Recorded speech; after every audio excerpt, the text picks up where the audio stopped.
And welcome to Lakeview High School in Columbus, Nebraska for C1 football action between the Lakeview Vikings and the David City Scouts. Thank you so much for joining us here on ColumbusNewsTeam.com. Brandon Axman with you alongside Grant Otten.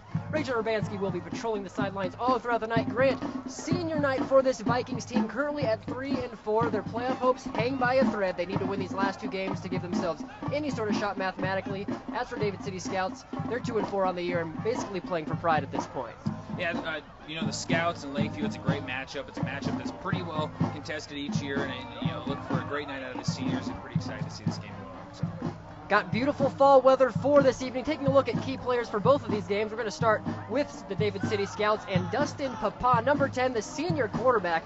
Player you need to look out for David City. He didn't start as a quarterback as a junior. He was injured. He's really taken over the reins for this team as a senior. He's mainly a rushing quarterback, but talking to Coach Amp Ferg said he's really developed his arm these past couple of weeks, and he's going to have to be on point, as they say, if the Scouts want to come out here with any sort of result. Yeah, no, I think that's a great key player. I'm looking forward to see how he does. I think Brandon Thewin's another guy that's looked to be pretty productive on the David City offense, so we'll see how that pans out. As for the Vikings, you got to pick a senior on senior night, and Trent Roth is a good one. He is the running back, leading rusher for this team. He's averaging 8.5 yards per carry, but Grant, what makes him so good, he's also very well out of the backfield. He catches passes. He also has over 200 yards receiving. He's accounted for over 5 to 6 touchdowns for this Vikings team, and he's going to be a handful for this Scouts defense. Well, Trent Roth, a great player. I'm going to go the opposite way on this way. Quarterback two, Dustin Johnson, or Dylan Johnson, excuse me, is going to be a great player. He's going to have to be pretty active as well for them to be successful, but Trent Roth, big night.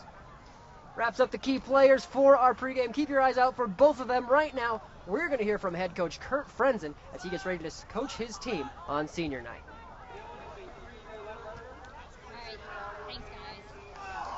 What did you do differently with your team this week to prepare them for this game? We had a really tough week of practice. David City's always been a really down-and-out football team, blue-collar football team, so that's the kind of practice we had. We played hard-nosed all week long and did as much contact as the rules allow just to make sure that they're physically ready to go and mentally ready to go.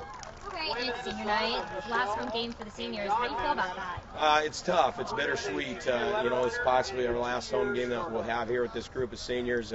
I just took a moment to thank them for everything that they've done. They've been a great group. They've done everything we asked. They have positive attitude. They're a hard-working group that really has built a lot of team unity amongst this team. And it's a group that I'll remember for a long time. They're one that's going to hold a special place in my heart for everything that they've done on the field, out the field, in the classroom. Just great leadership all the way through. So hopefully, things can keep going our direction. But the best thing about it is after I thank them, the best thing is we got at least a couple more weeks of football, and we're going to enjoy every minute. Great. Well, that's right. Thank you. Thank you. All right.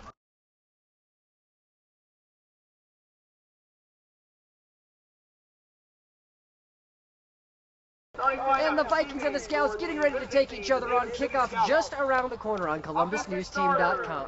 Junior, number 2, Ross Kirby.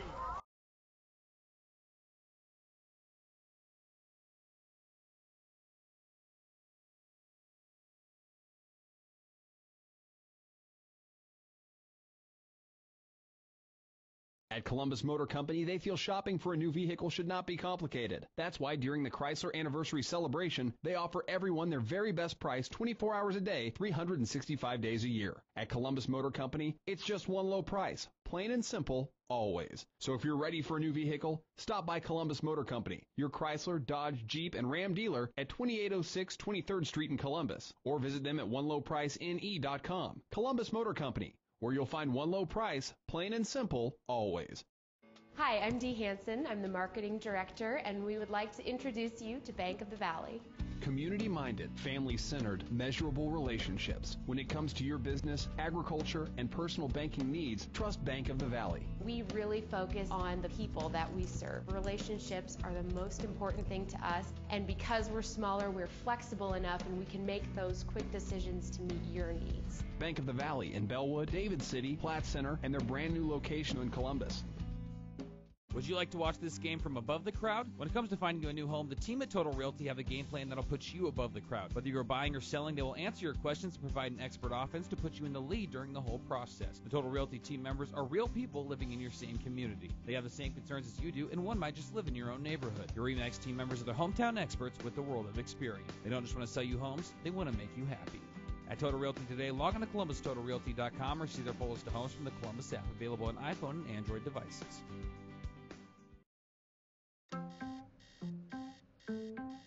Wake up in your first home. Wake up in a home you've made a bit bigger. Wake up in a home with a new address. Wake up in a home that doesn't even have an address. As your life evolves, your dream home evolves too, and protecting it takes committed support. At American Family Insurance, we support your dreams. In Columbus, see American Family Agent Roger Iwanski. Hi, I'm Dee Hansen. I'm the Marketing Director, and we would like to introduce you to Bank of the Valley. Community-minded, family-centered, measurable relationships. When it comes to your business, agriculture, and personal banking needs, trust Bank of the Valley. We're obviously a locally owned bank, but we're also a bank that's very involved. The most important thing is when you walk in the front door, everybody knows your first name. We are small town banking with all the modern conveniences. Bank of the Valley in Bellwood, David City, Platte Center, and their brand new location in Columbus. Welcome to Columbus Tire and Service in historic downtown Columbus. We as a team never promise more than we can deliver, and we always give the customer more than they expect. We're authorized dealers for Goodyear, Hankook, and Falcon, but we can get you any vehicle tire you want. We offer full automotive repair by 4 qualified, experienced technicians. We are a qualified farm tire dealer, and we offer 24-hour on-the-farm tire service. Request service, shop for tires, or request a quote at columbustireandservice.com, or give us a call to set an appointment, 402-564-6229. Life is about doing those things we love.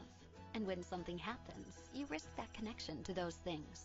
It's about the path you follow to recovery, to return to those things that bring a smile to your face. When it comes to physical, occupational, and speech therapy, rely on the experts who combine compassion with excellence in rehabilitative services. The path of personalized, comprehensive, and innovative care to get you where you want to go is at Columbus Community Hospital, specializing in making a difference. Welcome to Ernst, one of the largest dealers in northeast Nebraska. With 8 acres of new and pre-owned cars, trucks, and SUVs. At the new Ernst, we're doing things differently. Tired of haggling? Tired of back and forth? Let us show you how easy it can be, and we never charge stock fees. Finding the vehicle you want at the best possible price is our priority. We know you can shop anytime or buy anywhere. Shop Ernst, East Highway 30 in Columbus. Would you like to watch this game from above the crowd? When it comes to finding you a new home, the team at Total Realty have a game plan that'll put you above the crowd. Whether you're buying or selling, they will answer your questions and provide an expert offense to put you in the lead during the whole process. The Total Realty team members are real people living in your same community. They have the same concerns as you do, and one might just live in your own neighborhood. Your RE/MAX team members are the hometown experts with the world of experience. They don't just want to sell you homes, they want to make you happy.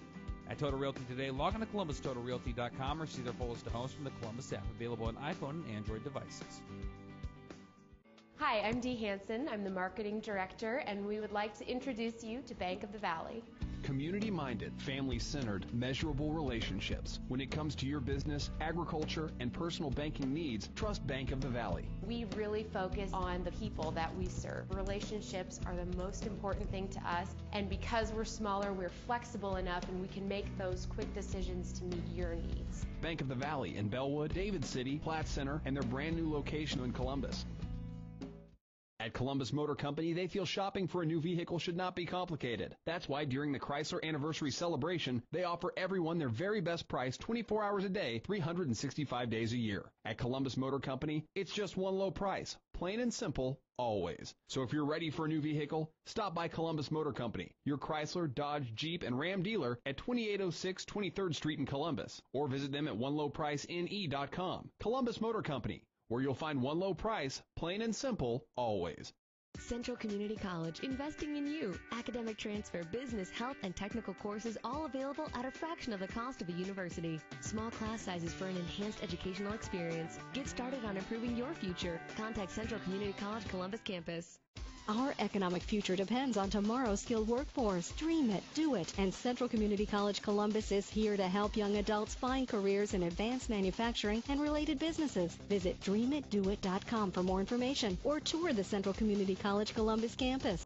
At Columbus Motor Company, they feel shopping for a new vehicle should not be complicated. That's why during the Chrysler Anniversary Celebration, they offer everyone their very best price 24 hours a day, 365 days a year. At Columbus Motor Company, it's just one low price. Plain and simple, always. So if you're ready for a new vehicle, stop by Columbus Motor Company, your Chrysler, Dodge, Jeep, and Ram dealer at 2806 23rd Street in Columbus, or visit them at onelowpricene.com. Columbus Motor Company, where you'll find one low price, plain and simple, always. Would you like to watch this game from above the crowd? When it comes to finding you a new home, the team at Total Realty have a game plan that'll put you above the crowd. Whether you're buying or selling, they will answer your questions and provide an expert offense to put you in the lead during the whole process. The Total Realty team members are real people living in your same community. They have the same concerns as you do, and one might just live in your own neighborhood. Your RE/MAX team members are the hometown experts with the world of experience. And welcome to Lakeview Field, where we're getting ready to kick things off senior night. David City comes to town to take on the Lakeview Vikings, and Lakeview will be receiving first, which means they have a chance to get on the board first, Grant.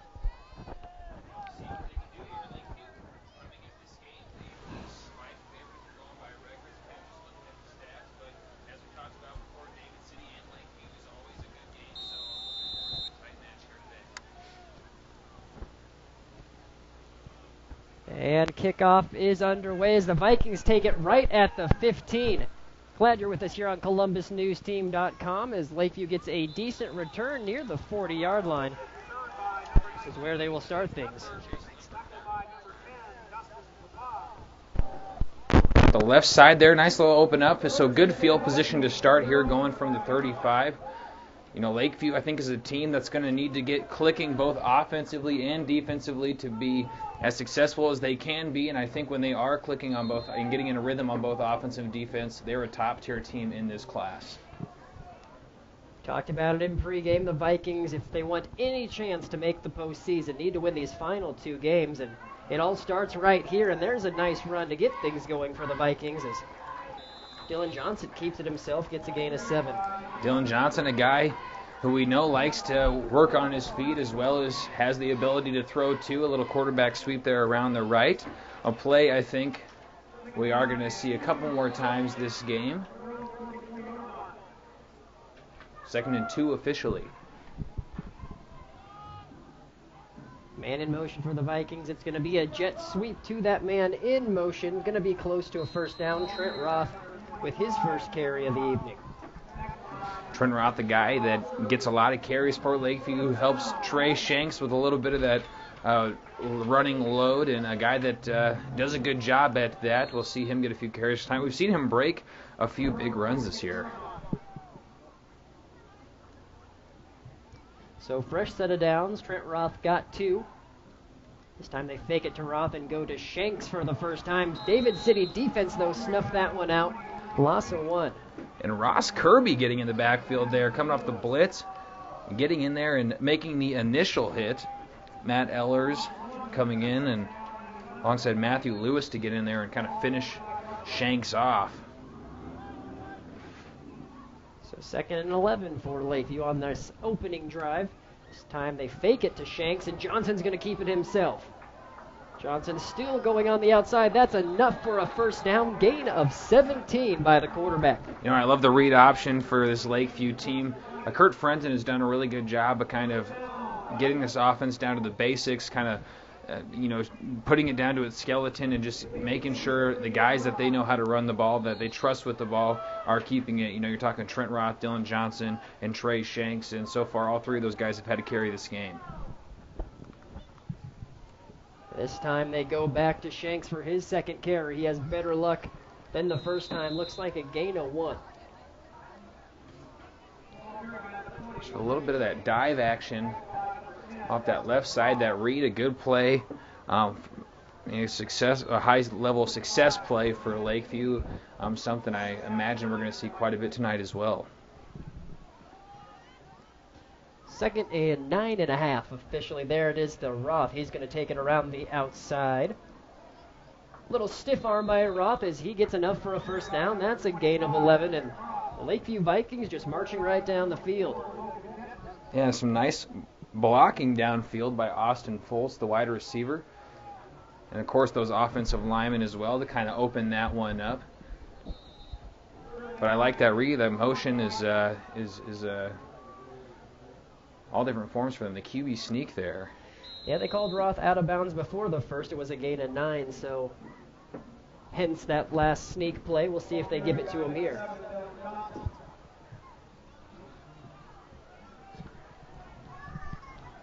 And they're going to looks like, yeah, marking him just short, so 4th and inches. Looks like about 1 inch to go. And there is the push by the Vikings. Looks like it'll be enough for a first down. You see Trey Shanks coming in there kind of giving the forearm to Johnson to help him get his way across there. Nice job. You know, those quarterback sneak plays really just rely on the offensive line, and it's not a complicated play. You just got to bury your nose into the dirt and just move your feet forward and try and, you know, just get enough yards yourself so that your quarterback can kind of fall over the line. So fresh set of downs with this one, and going back to Shanks right up the middle. Another short gain, maybe 1 for the Vikings. Shanks has that big play ability, but right now the Scouts defense is keeping him bottled up. Yeah, and Matt Eller's just a sophomore, doing a good job so far this drive. Now Lakeview is moving the ball pretty good, but Matt Ellers has been in the backfield about every single play, or at least causing some form of disruption. He was on the tackle there. So 2nd and 9.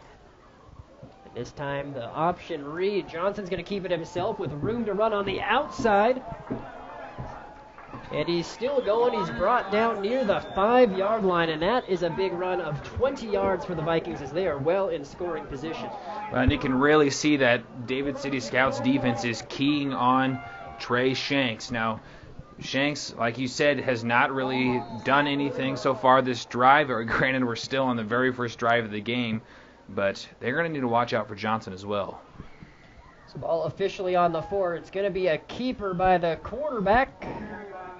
And going to be marked short of the touchdown.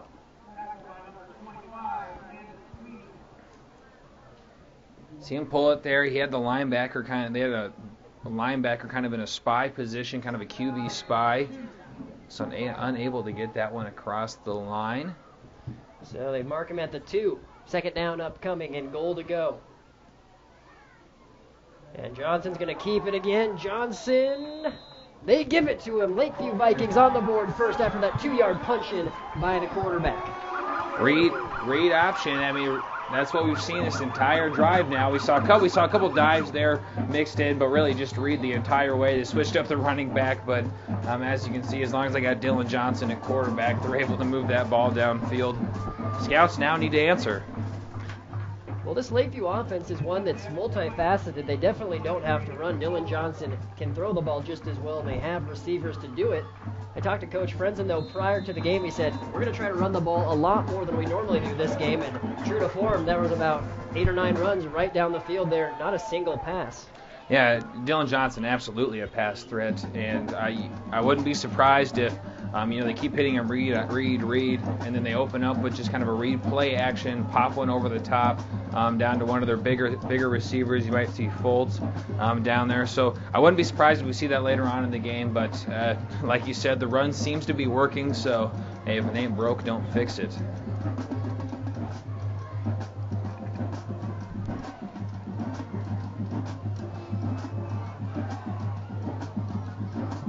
Scouts are going to have their first crack at things here, though. That drive just under 4 minutes. There's 8:03 left on the clock, but that's exactly what you want to see for Coach Kurt Frenzen on that one. Yeah, Lakeview's defense has, this isn't exactly the matchup we've seen Lakeview against, a team like Boone Central or Wahoo, but we've seen them play teams like that. And then like Wahoo, they came out and the defense was very strong, did a very good job.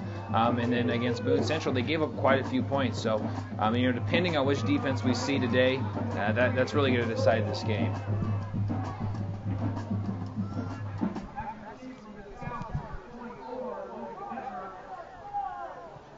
Logan Detmer back to receive for the Scouts, the 6'2" senior.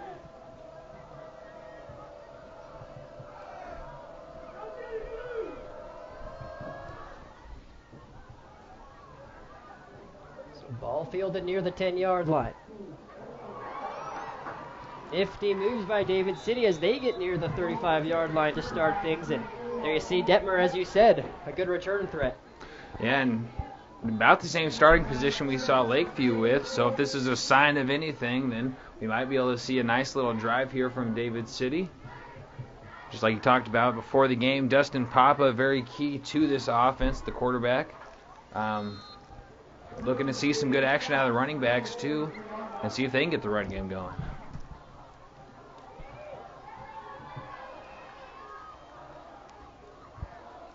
So Twins to the left, and they're going to stay to the ground for this first one. They go to Thuin, who goes right up the middle for a gain of close to 3.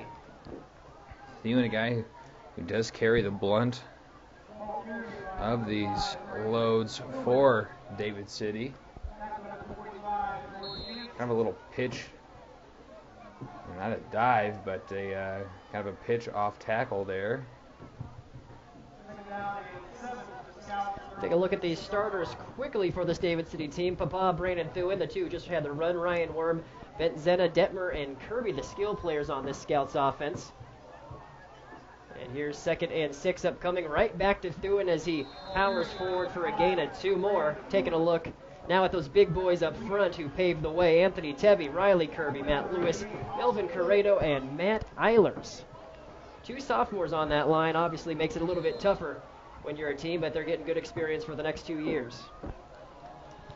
Yeah, we've seen this David City offense do some good things. We got a call game earlier this year with SCOTUS, and that was definitely a tough matchup in a tall order, but they did have some highlights throughout that game. So here comes 3rd and 5, and the David City Scouts go to the air. And Detmer was the intended receiver, but could not connect. Going to bring up a 4th and 4 situation for David City. Yeah, that ball just a little bit over top, like the corner route call. Need to get that ball just a little bit tighter, but he was pretty well covered up. You saw Chase Lemberg there on that coverage, Trey Shanks as well. And here is the starting defense for the Vikings. Fultz, Cobes, Duncan, Werdeman, Shanks, and Jansen making up that line and linebacking core of this 4-3 defense. And here comes the punt by David City. It's a short one, and it's fielded and not even fair caught, though. Chase Lemberg showing he's not afraid of anything.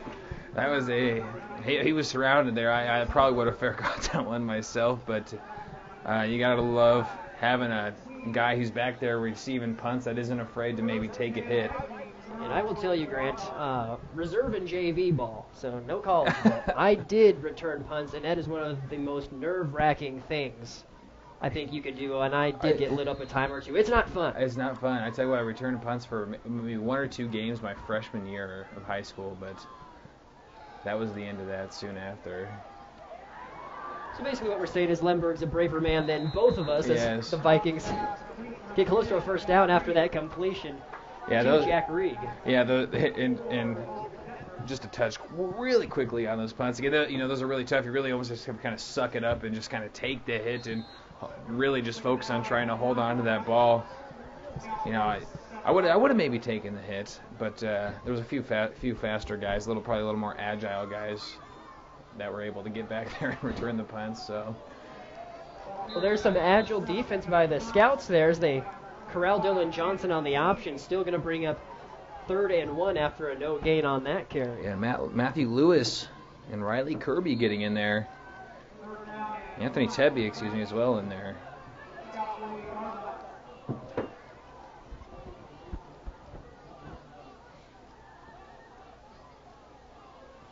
They fake the handoff to Roth, and Dylan Johnson powers forward. That's going to be enough for another first down. Gain of 3. Right, and I tell you what, they were in the right position there. That was the right defensive call. You had Landon Sweeney was in there in the backfield, and another linebacker was there as well. And they, if Dylan Johnson isn't athletic enough to kind of get through there, that's a tackle in the backfield. So it was a good defensive call. So this time they give it to Roth around the far corner. Roth bangs forward for about 2 more, and Vikings still sticking to the ground and pound game. Yeah, 2nd and long here. Definitely, wouldn't be uncharacteristic for them to run again, but I wouldn't be surprised if sometime this drive we do see maybe a pass, if not just to surprise the David City Scouts defense, but also maybe to open up that run game a little more and say, hey, we might still pass. So 2nd and 9, they have 2 wide on either side, and Dylan Johnson fakes the handoff again to Trent Ruff, and he has room to run. And he's going to be corralled, but after a first down, it looks like where they're going to mark him. Dylan Johnson, that is his 9th carry already on the evening. Yeah, Ryan Worman there, the fullback. I think he'll get credit for that tackle amongst others. Looking at that starting lineup, Dylan Johnson, Trey Sanks, Trent Roth, Jack Reed, all 4 of them have been involved in this offense, alongside Nick Dozal, and Austin Foltz, the leading receiver for this team. And the big boys, Trevor Schultz, Caleb Franzen, Derek Smith, Cole Tessendorf, and Connor Werdeman. 2 seniors and 3 juniors. The big boys, actually, Coach Ferg of David City said this line is a lot bigger than Lakeview has in the past, and they really are a difference maker. There's a completion to the far side, and there is Nicholas Dolzal. And that is a fumble, and David City's going to fall on that one. Big break then for the Scouts as the Vikings were marching down the field. Dolzal stripped on the play. And I tell you what, that was a nice call, too. That little screen pass there to the left side, set up the read play action, just dumped it off and got downfield. Would have been a first down. But now David City Scouts a break and a chance to answer that first touchdown with 4 minutes and 6 seconds remaining here in the first quarter. And sticking with how I spoke with the Coach Ferg, he said, we're going to have to force turnovers. It's not rocket science when you play football, but when you're playing a little bit better team. And on that second drive, his defense comes up big. There's a carry by Thuin for a short loss. Yeah, that'll be huge for them. And just watching these 2 offenses, and I said it earlier, Lakeview is the slight favorite, and we've seen their offense. Statistically they're a favorite, but as we've seen, their offense does have the ability to move downfield. But David City by no means is, I don't want to say the underdog, because they're very well got the talent and players to compete in this game. Scouts like that Maryland Eye offense.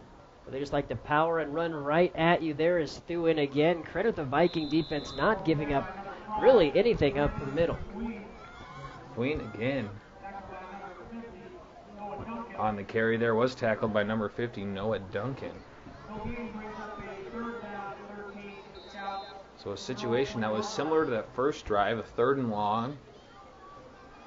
A little bit longer this time than that first drive, 3rd and 13. Noah Duncan Grant, the man you just called, on the D-line. He's the 2nd leading tackler. He has 54 between solo and assistant. So you got to love that when you have a defensive lineman posting those types of stats. As there's the bubble screen, does not work out for the Scouts, and Logan Detmer could not haul it in. Yeah, it looked like a big hit there by number 86, Sean Donnelly.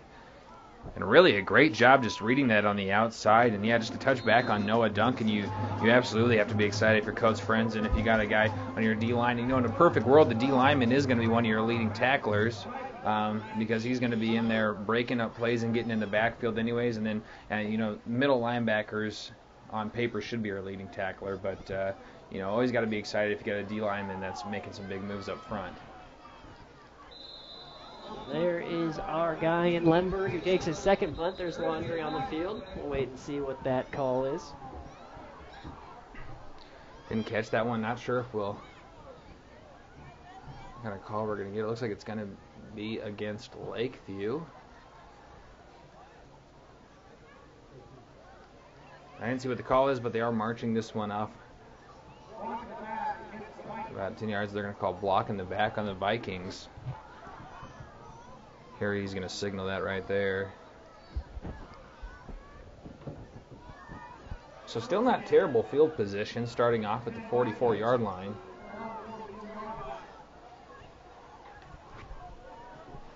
It makes you feel like, they went to the air once and they had success, although it was a fumble.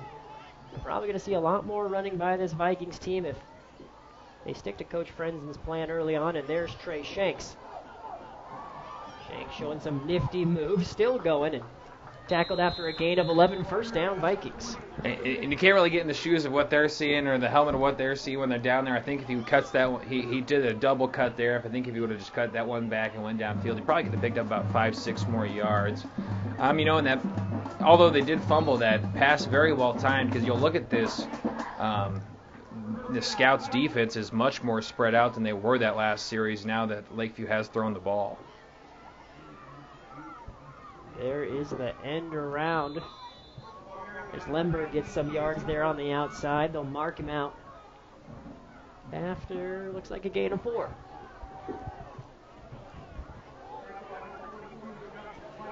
So second and about 6 yards.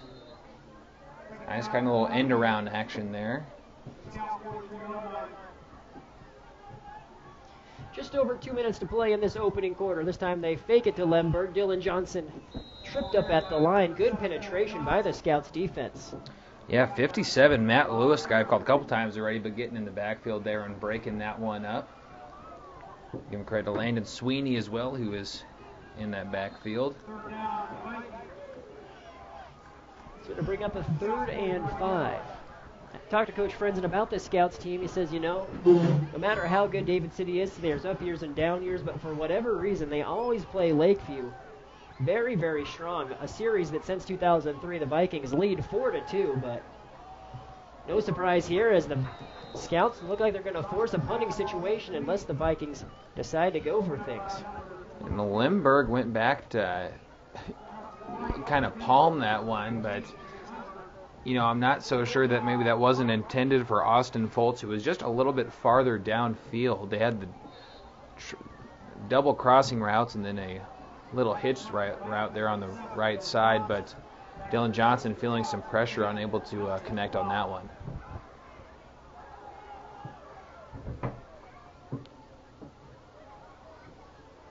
Dylan Johnson, the quarterback, also the punter, as he stands on his own 45. And he does a high one. It's near the 10, takes a David City bounce, and the Vikings will down it near the 18. Going off what the Lakeview defense has done so far, this is going to be a tough position for David City. But the Scouts will look to get things going here. Thewin taking a, like I said before, he does take up a lot of those carries, and he has so far at the beginning of this game. But Dustin Papa, we'll see if he's able to get them rolling. Papa. Well, there's that Maryland I formation. We're going to see a lot of Papa takes the snap. He hands it off to Ryan Worm, the first carry by a Scout player other than Thewin tonight. He gets a short one.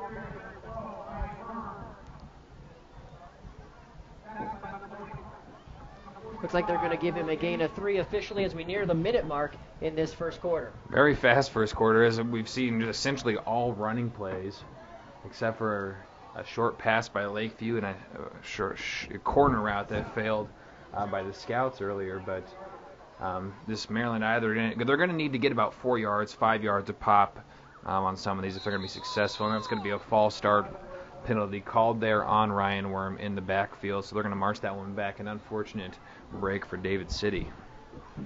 Ask Coach Ferg about his thoughts on this Lakeview team. He says, goes without saying they're well coached. Kurt Frenzen's in his 15th year, and he knows a thing or two about football. He says they have very good skill players. We talked about the big offensive line, but the other big thing he said is they're a lot better than their record indicates, something me and you both know. They're 3-4, but all those losses coming against very good and very ranked teams, I guess, in that top 10. Well, yeah, and I think the most notable one to look at is that whole Wahoo, losing to Wahoo High School by 1 point. Well, the Scouts go to the air here, and they get their first down. That's going to be a gain of 25 on the connection to Ross Kirby. Yeah, great connection there to Kirby. And I like that route there on the outside. Just a touchback again. That Wahoo High School lost it by 1 point, and then Wahoo goes on to beat SCOTUS. And then Bishop Newman loses to SCOTUS, pretty heavy margin, and comes and beat Lakeview. So kind of a four-way, kind of a weird interconnection there, but really shows why they're so good. And you see Ross Kirby able to break one tackle, but just a nice little slant route there on the left side to get him open, and that's going to do the first quarter here. It was a quick one. There was one score, and that was Dylan Johnson punching it in from 2 yards out. 7-0. Lakeview Vikings on top of David City after the first. Welcome to Columbus Tire and Service in historic downtown Columbus. We as a team never promise more than we can deliver, and we always give the customer more than they expect. We're authorized dealers for Goodyear, Hankook, and Falcon, but we can get you any vehicle tire you want. We offer full automotive repair by 4 qualified, experienced technicians. We are a qualified farm tire dealer, and we offer 24-hour on-the-farm tire service. Request service, shop for tires, or request a quote at columbustireandservice.com, or give us a call to set an appointment, 402-564-6229. Life is about doing those things we love. And when something happens, you risk that connection to those things. It's about the path you follow to recovery, to return to those things that bring a smile to your face. When it comes to physical, occupational, and speech therapy, rely on the experts who combine compassion with excellence in rehabilitative services. The path of personalized, comprehensive, and innovative care to get you where you want to go is at Columbus Community Hospital, specializing in making a difference. Welcome to Ernst, one of the largest dealers in northeast Nebraska. With 8 acres of new and pre-owned cars, trucks, and SUVs. At the new Ernst, we're doing things differently. Tired of haggling? Tired of back and forth? Let us show you how easy it can be, and we never charge stock fees. Finding the vehicle you want at the best possible price is our priority. We know you can shop anytime or buy anywhere.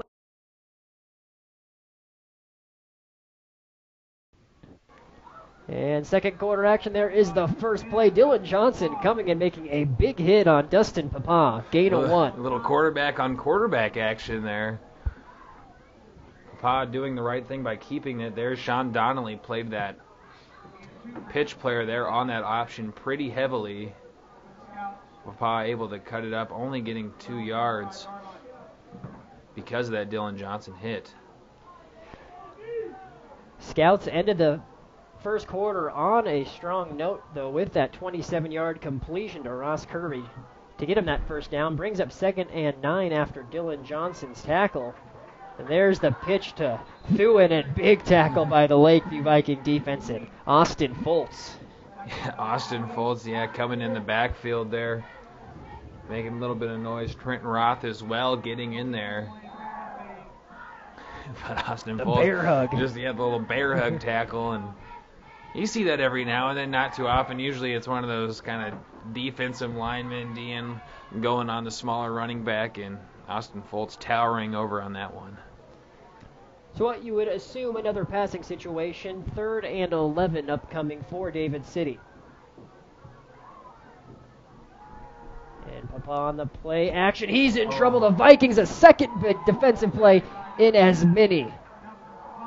And man, a big hit there as a gang of defenders got in there. Noah Duncan amongst others getting in there for the big hit, and Trevor Schultz just was the guy that laid that big hit. He saw him kind of just come in full speed and smack Papa in the backfield there, and that's a good way to jack up a defensive player to come in with that big hit and really just kind of hype up that whole defense. That brings up a punting situation, and it's blocked by the Vikings. Still takes a favorable bounce for David City, but that is good field position. They were on the 43 before the punt. Looks like the Vikings are going to get things on their own 49, so a net punt of about 9 yards after the block. Yeah, Lakeview's offense has done a good job of moving the ball so far tonight. Had that fumble earlier that slowed him down a lot, but a big chance there, and just kind of getting a little bit of a hand on that one, but just enough to really put Lakeview into good field position. That was something early on in the season. The Vikings would have either a good offensive game, a good defensive, or a good special teams, but never all three, and that's something that they've really worked on. And now 2 games out from the regular season, Coach Frenzen has his team putting together a great performance in all 3 facets, as there's a carry there by Trey Shanks. Yeah, Ryan Worm on the tackle there, and I kind of talked about it a little bit earlier when Lakeview does, like we said, they are better than the record shows. They've played some very good teams, and I kind of mentioned that earlier. When Lakeview's able to get in rhythm both offensively and defensively, they're one of the better teams in the state, I think. So they go right back to Shanks, who's going to get a first down and then some. There is a flag thrown back near the 45-yard line. We'll see what that's all about. Yeah, thinking that's going to be against Lakeview is what it looks like. We do have a player down on the field. They're just going to come out. It looks like it might be. It is Shanks. He's holding his calf. So you're hoping maybe it's just a cramp, but that does not. He's not stretching it out, so that does not appear to be the situation. An unfortunate injury if this is a bad one for Lakeview. Well, we'll try to see if we can spot exactly what happens here.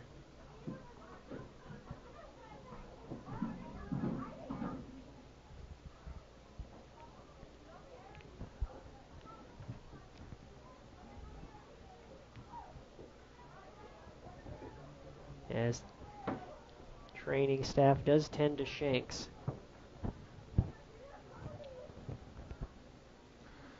And you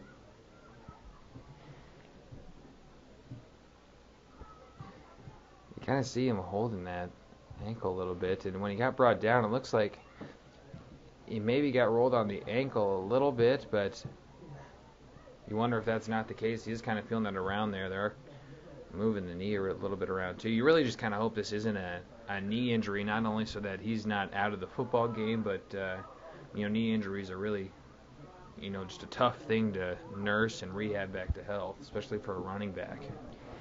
Shanks not only just a threat on the offensive end, where coming into this one he had 27 receiving, but his big 385 yards on the ground, and just a great compliment to Trent Roth. But he's also a huge force on the defensive end, where he's one of the top tacklers with 53 and leads the team with 4 sacks. We're going to see him get up there, and he is going to be favoring. He's going to stay off that leg.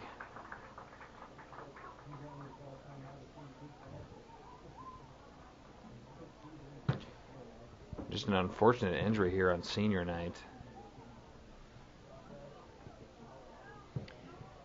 Kind of a cool story, too. Kurt Frenzen said he joined Lakeview last year as a junior. He transferred from California, actually.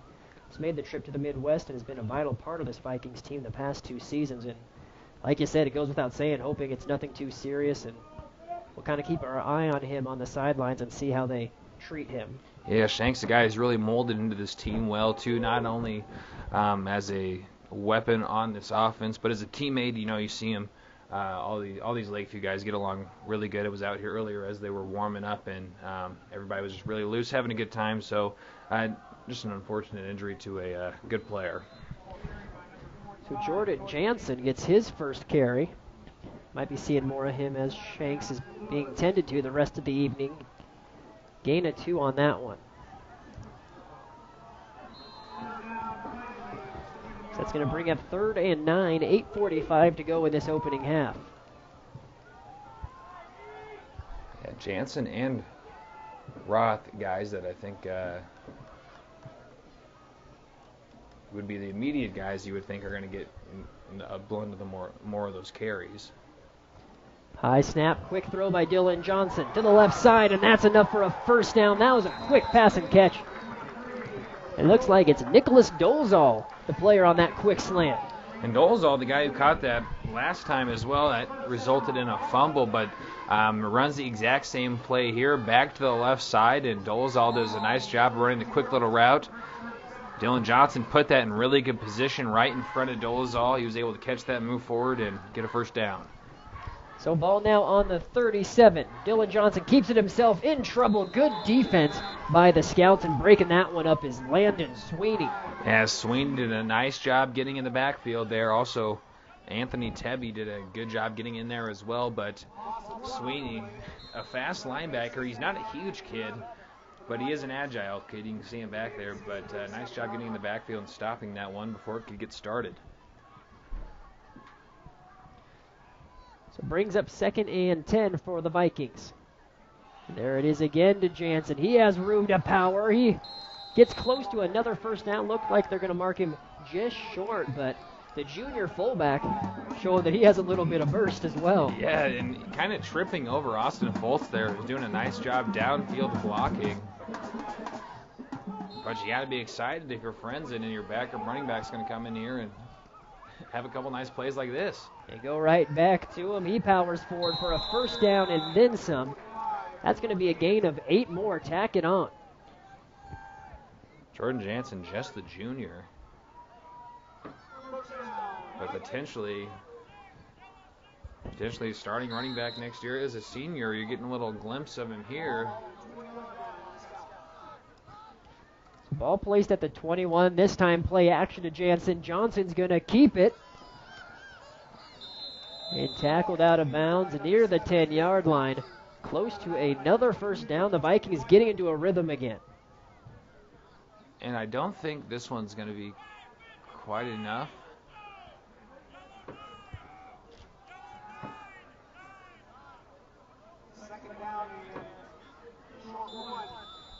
And I think looks like they are going to maybe measure this one. Oh, David City taking a timeout. It's probably a good thing for Coach Amp for the Vikings. They're really getting into that rhythm, marching right downfield, looking a lot like that opening drive of this contest, and threatening to make this a 2-possession ball game with 6:59 to go in this second quarter. Yeah, David City just unfortunately for them unable to get anything really moving on offense. They are going to force some turnovers here like they did earlier with that fumble. They did a nice job of getting it out. And there you see Trey Shanks still being tended to. So you think maybe it's probably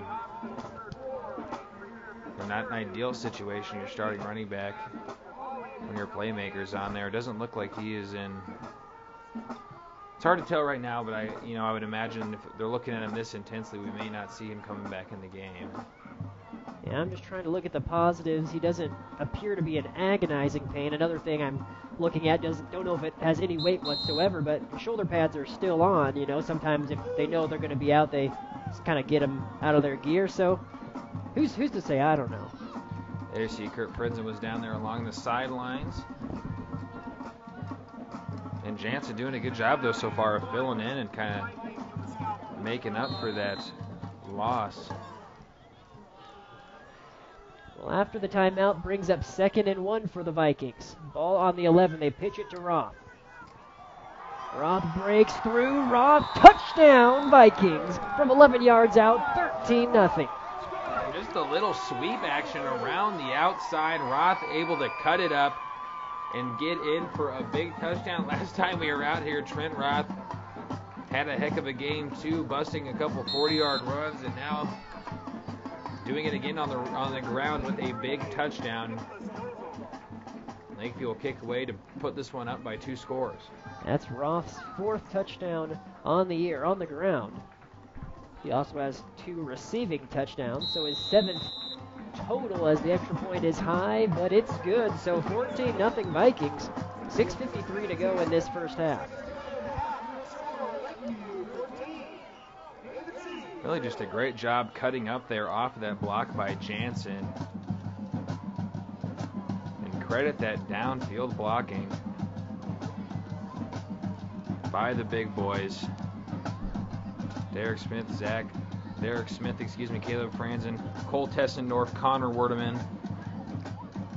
All those big boys up there doing a great job of blocking. Trevor Schultz as well. The run game is not possible unless you have an active group up front. And tonight, Lakeview has exactly that.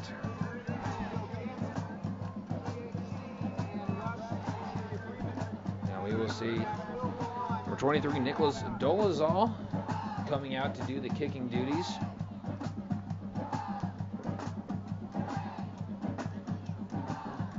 There you can see the back shoulder pad of Logan Detmer. Will be returning alongside Landon Sweeney as well on the opposite side.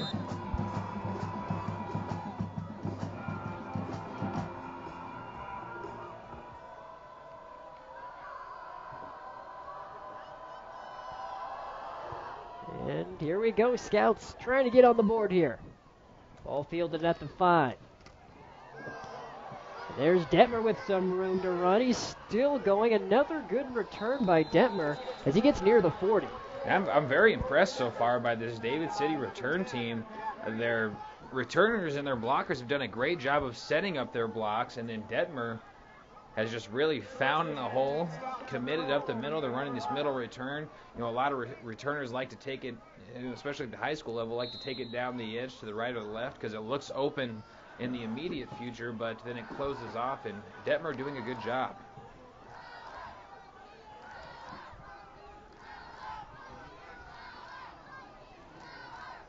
Here go the Scouts on their 4th offensive possession of the night. They do the little pitch play, and not a lot of room for Thuin. About a 2-yard gain there, I think. See how they mark this one off. But as we said before, this defensive line and core linebackers for Lakeview have done a good job tonight up front of closing off gaps. There you see those big boys on that defensive line right there.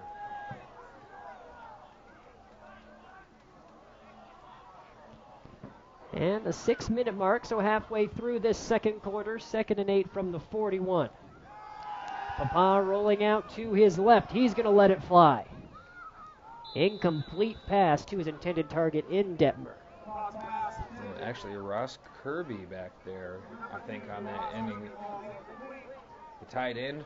But yeah, kind of a little dive there. Nice little route call. Was pretty covered up there on the outside, but unable to bring that one in as he was diving to the ground. Pretty close to the first down marker. That would have been a big play. So, brings up a 3rd and 8 for the Scouts. Only had 1 first down conversion so far. Ball on their own 41. Maryland I. Again to go to the air. He has pressure.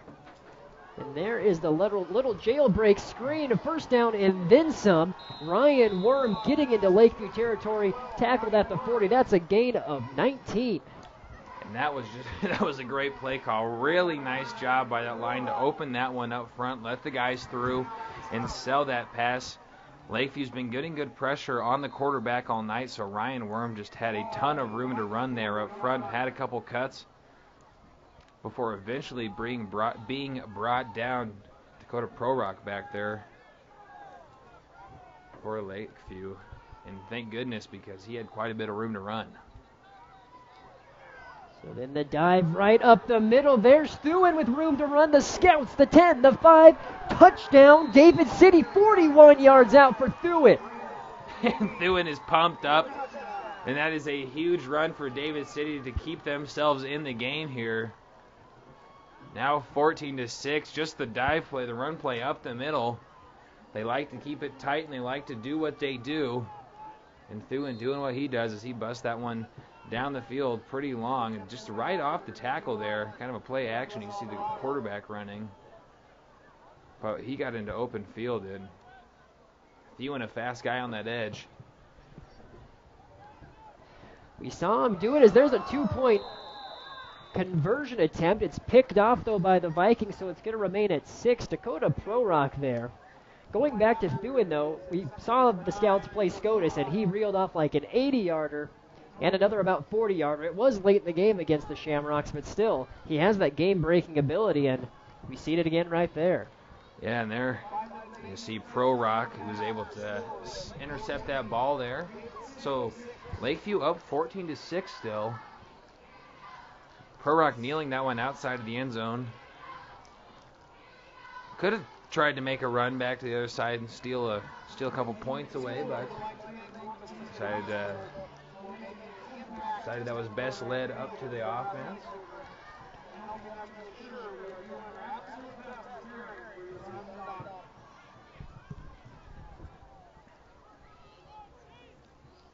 Lakeview returning for the second time tonight. The man you guys would be very familiar with, Chase Limburg.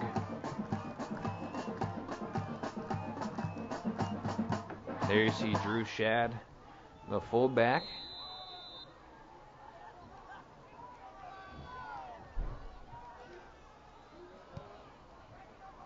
So low kick. Fielded near the 10. And another decent return brought down at the 35. Not really much going there. It is a nice field position. Always good when you can get up to the 35-yard line. Closed off pretty quick once he got to that wall. But Lakeview will come out here and try to answer and increase this lead.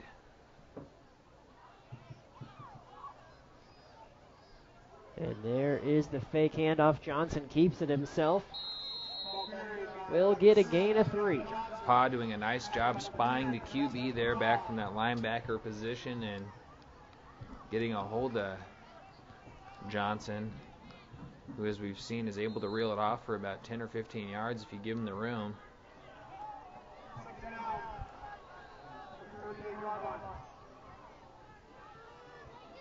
Second and 8 from the 38.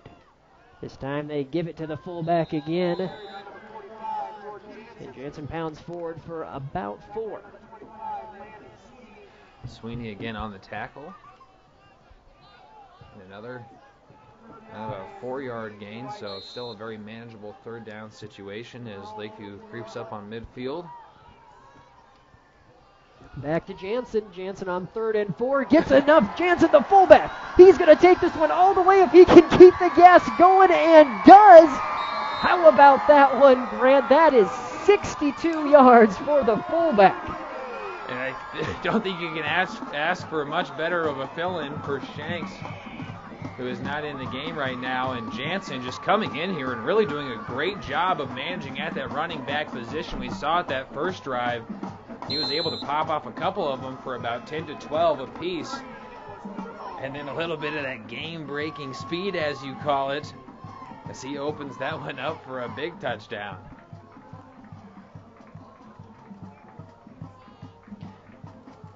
Well, that is one heck of an answer for the Lakeview fans and Coach Kurt Frenzen, as the extra point is up and good. Thuin goes for 41, so Jansen naturally answers with a 61-yard dive right up the middle. Again, the fullback, Grant, showing some speed. And a nice job by his blockers there, but he really just found the hole and went all the way downfield. You can see Thuin there trying to chase him down, and Thuin, a very fast guy, as you just saw in the previous drive, unable to catch up with Jansen. It was a good job, and Jansen, the fullback, kind of converted to running back, essentially, now that Shanks is out. And so far, doing a good job at the position.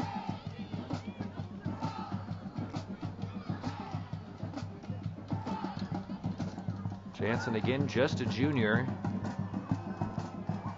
Trent Roth, a senior. Trey Shanks, a senior. Dylan Johnson, a senior as well. So kind of getting to the back end of the season here. Two weeks left here in the regular season. If you're Coach Frenzen, you got to be excited that you got a player like Jordan Jansen who's showing a little promise here for the future.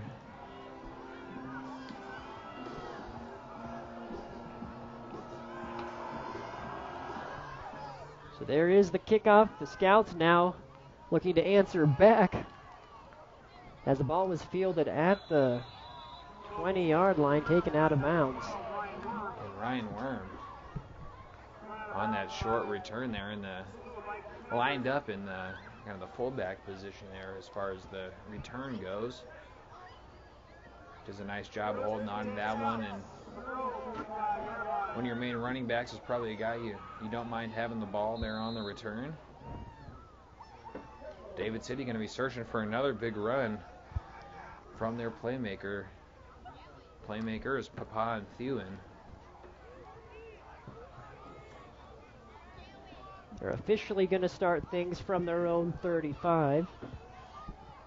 You see Worm and Thuin in the backfield. They pitch it to Thuin. Worm lead blocking. Good tackle by Jansen. He's not apparently too tired to not play some defense. Threw and almost broke one, though. Yeah, Sean Donnelly there. You saw him creeping up there on the outside. Didn't get in on the tackle. But you saw Jansen when it came up underneath and did a nice job of filling on that left side.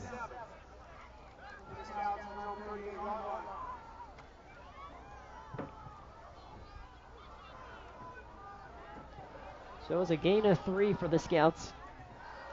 And the power I formation again as 2nd and 7. Papa, though, with the play action pass, hits Detmer on the little dump pass. He's tackled at the 41. Gain of 3.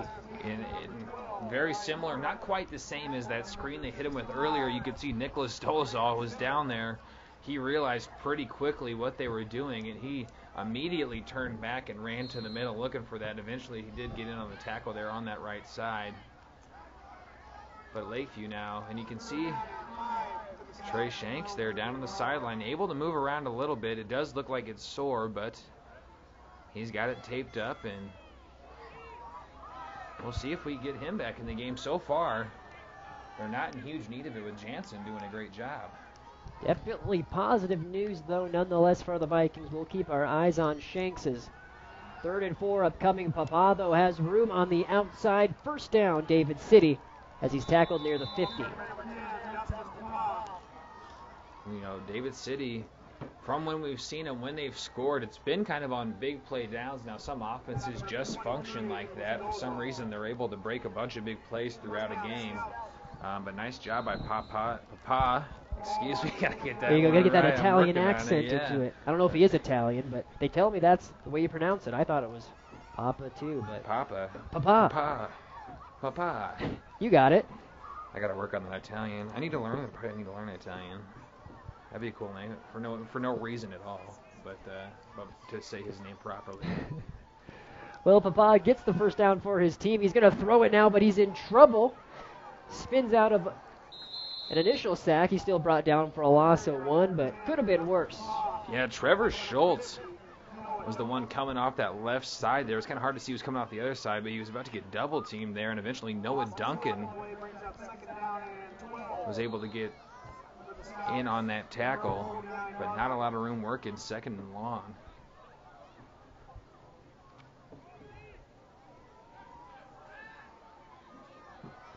Ball on the 49, a minute 25 to go in this first half. Papa rolling out to the right this time. He hits his receiver in Worm, who lowers his shoulder. And a gang of Vikings are going to finally bring him down. Grant, if you're watching National Geographic, it was like the gazelle where all the lions jump on it, but then the gazelle keeps going. I've seen that. Follow me? Yeah, I've seen that. I've seen one of those videos. Yeah, I think. Are you talking about the video where the gazelle gets up and runs away too? Yeah. Yes, that's a great video. Because that's basically what he did. He did. He ran back to the huddle this time. The gazelle was running for his life, but a nice job by staying up on his feet there. Lakeview, you can see him get knifed up there. Is big old 59 Zach Kovza smacking the chest before he gets down. So that was a first down, 45 seconds and counting. Scout's going to have to keep sticking to the air and then just can't bring that one in as Ross Kirby does stop the clock, though, with 43 seconds to go. Kirby open there. You know he's going to be regretting not being able to hold on to that one. Kirby is athletic, able to get out there in the open field. Just unable to quite adjust to that one. Maybe one of those situations where you almost get too open. You know, you just think about it a little bit too much. But nonetheless, unable to bring it down.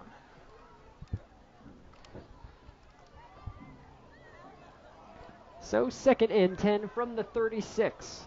You have 2 wide to the far side for the Scouts, 1 to the near side, and a flag is thrown.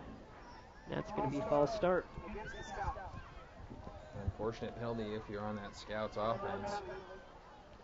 Making things a little bit more difficult, moving them back to about the 41.5-yard line.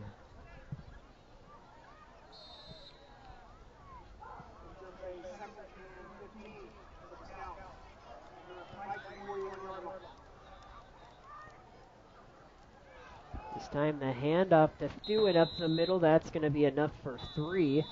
Clock was running, 37 seconds, and a timeout taken by the Vikings, actually. And now he's gonna flip it around. Oh, now he changed his mind. He did call that one on the Vikings. I was going to say, that's an interesting timeout by Frenzen, but who am I to judge? Yeah, I wasn't going to judge either. You know, if they're calling the timeout, I like to assume it's probably for a good reason. Like he said, he's been doing it for 15 years now. As soon as he has his reasons. And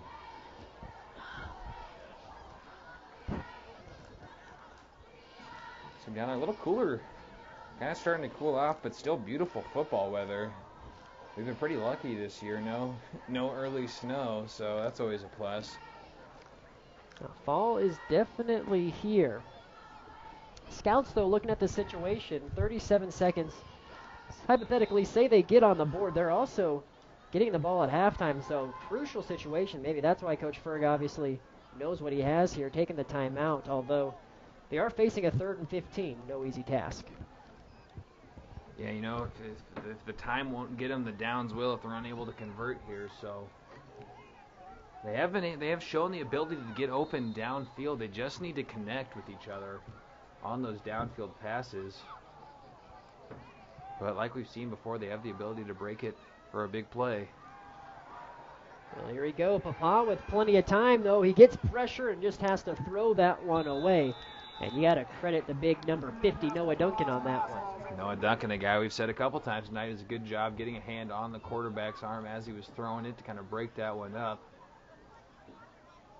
Make it now a 4th down and very long and 15 yards, 30 seconds to go. Let's see if they go for this one here. They are in Lakeview territory, but they are going to punt this one away. And they do that rugby-style punt is what we saw earlier. And just one man back for the Vikings to return in Lemberg. See Lakeview making sure it's not a fake. They didn't really send anybody. It's a high punt. Lemberg lets it hit. And is it going to roll? Let's see. Looks like good special teams play, though, by the Scouts as they down it right at the 1-yard line. That's how you draw it up, Grant. I guess, though, don't want to ruin that. There is a flag near the 40-yard line. We'll see what that is. Yeah, curious to see what the call is. Lemberg, it looked like maybe thinking he was a little bit closer to the end zone than he actually was. That ball still had quite a ways to roll.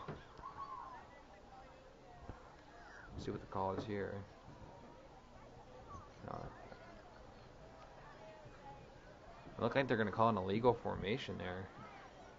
Well, tough break for the Scouts after that perfectly executed punt and down at the 1-yard line. They're going to have to give it another go. Yeah, an unfortunate situation. You almost set yourself up for a potential, safety if you're able to kind of get a stop there. And a safety would have been pretty big as they have 6 points on the board, so that would have chalked them up 2 touchdowns and they'd have a lead. Well, 20 seconds left as the Scouts re-punt things. It's a low one. Worm gets it away. This time it will be fielded at the 10. And Lakeview with some room, tackled near the 37, though. Nice little bring back by Lemberg. 7 seconds on the clock. And I think they are going to call a block in the back here. Just kind of glancing as I saw the ref throw the play there on that backside. It was the far ref. They are going to call a block in the back on Lakeview. I'm not sure who that was on. But a nice return by Lemberg, going to be moved back here. Only 7 seconds before half, so I'd imagine maybe they'll just kneel it here and let this one run out.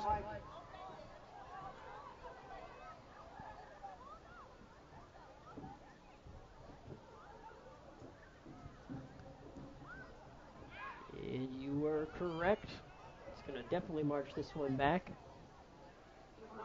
Within the 10-yard line, looks like they're spotting it right at the 8. And if I was a gambling man, I would agree with you, Grant. I think they're just going to either run one up the middle or down it here and go into halftime. And they're not in a kneeling situation, so maybe they are just going to do a quick read play here. And we're both wrong. Apparently they want to throw it. There's almost interception. 1 second to go. There's 0.3 on the clock, and Coach Frenzen trying to hit his big target in Fulton. Heads up play by the Scout defense. This could be interesting. I'll be curious to see if this would be pretty wild if the Scouts are able to put on some points here before half. A big interception.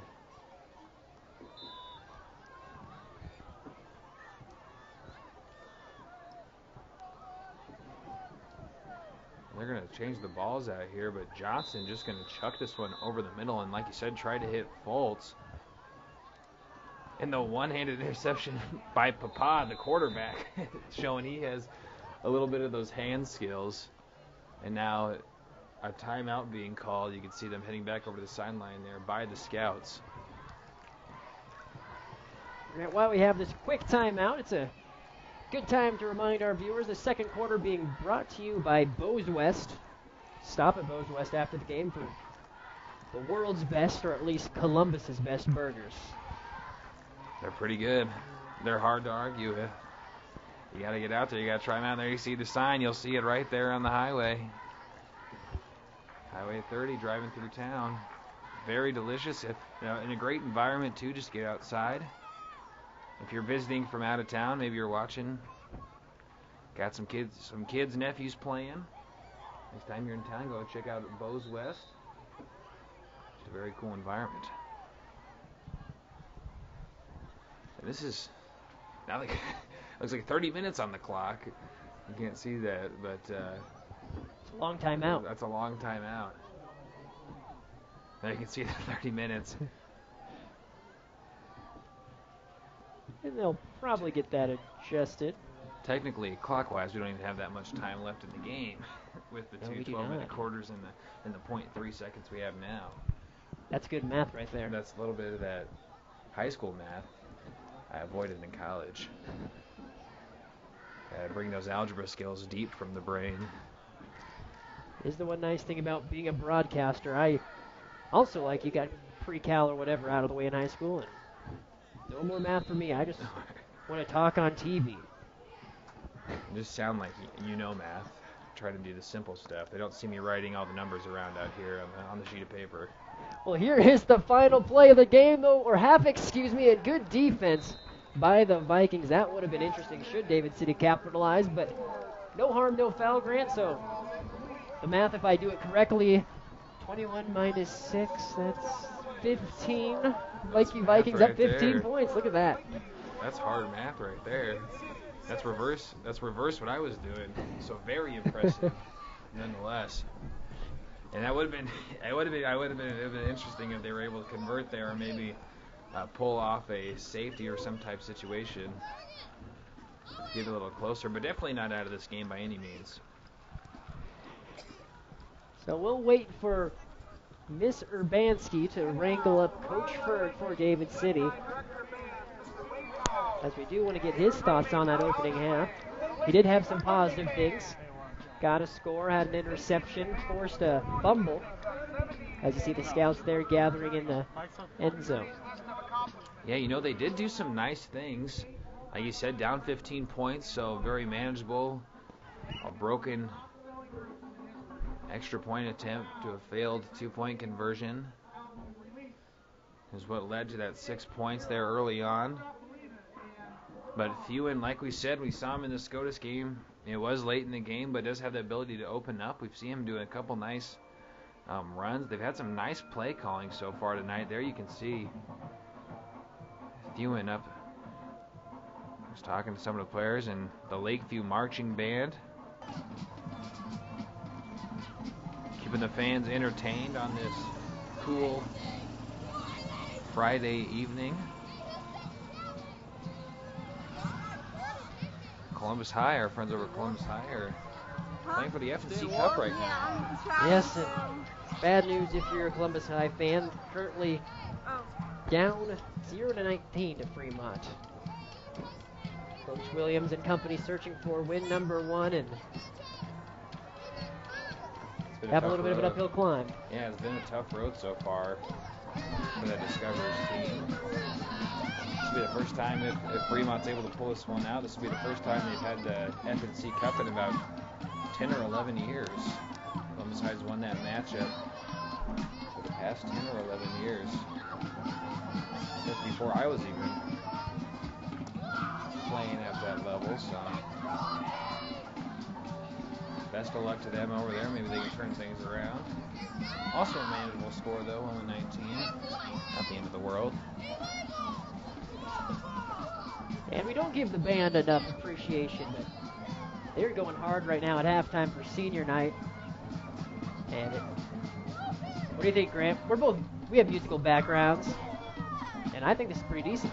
Hey, they're doing a good job. They don't have they don't have a ton of band members, and they make it work with what they got, but they're getting in there. They got all the instruments covered.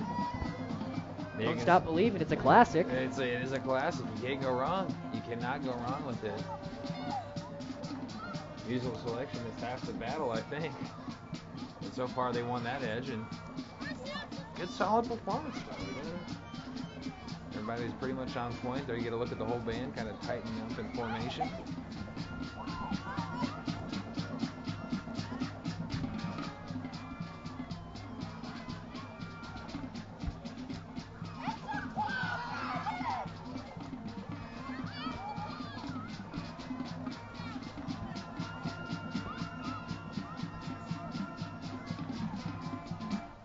There was the climax there, the big ending.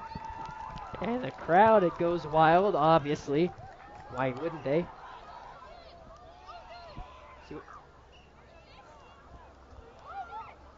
Coach Ferg having a conference with his coaches away from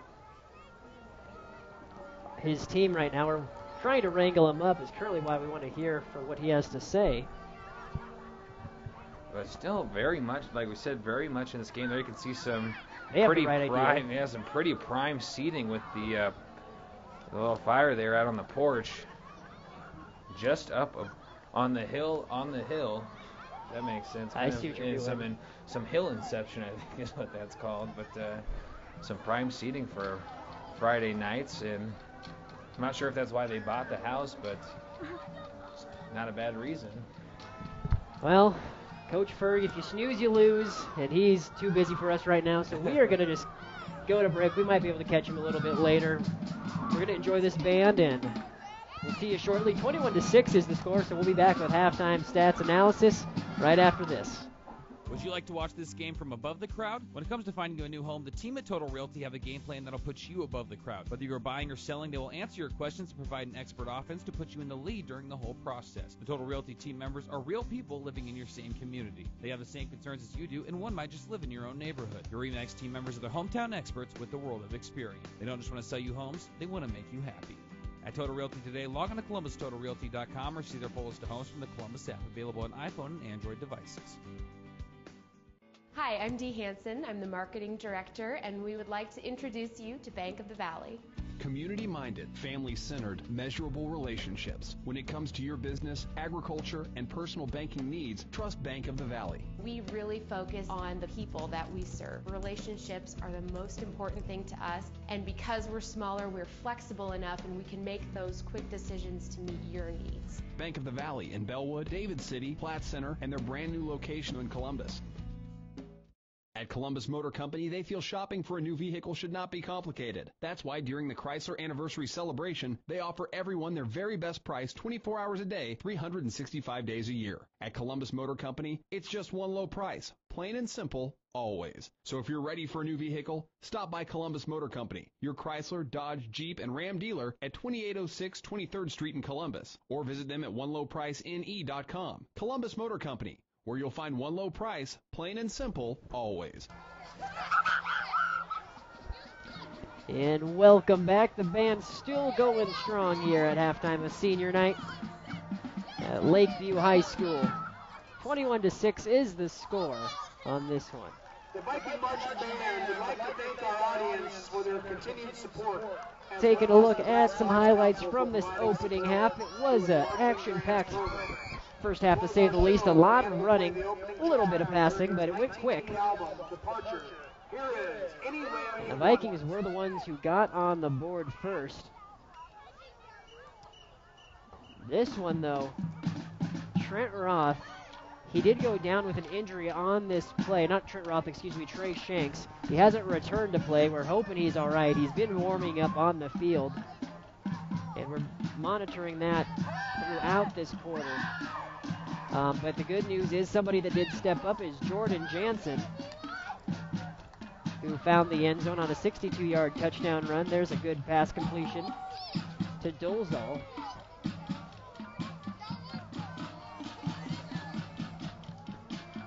The Vikings, though, find themselves up 21-6. There is Jansen,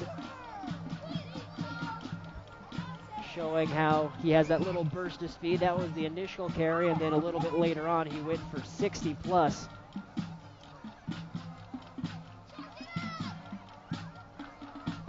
Let's see. And here's Trent Roth, pounded in from 11 yards out. This was the final touchdown. Or no, the second touchdown of the Vikings. That put them up 14-6. David City, though, also showing that they could answer. Ryan Worm on a jailbreak screen, which would set up a big touchdown by Thuin. He would take it in from 41 yards out.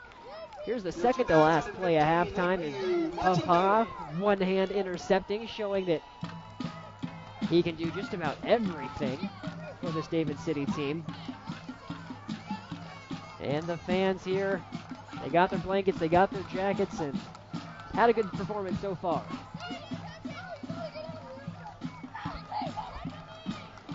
And so we're going to go back to break, and we'll be back shortly here on ColumbusNewsTeam.com. Central Community College, investing in you. Academic transfer, business, health, and technical courses all available at a fraction of the cost of a university. Small class.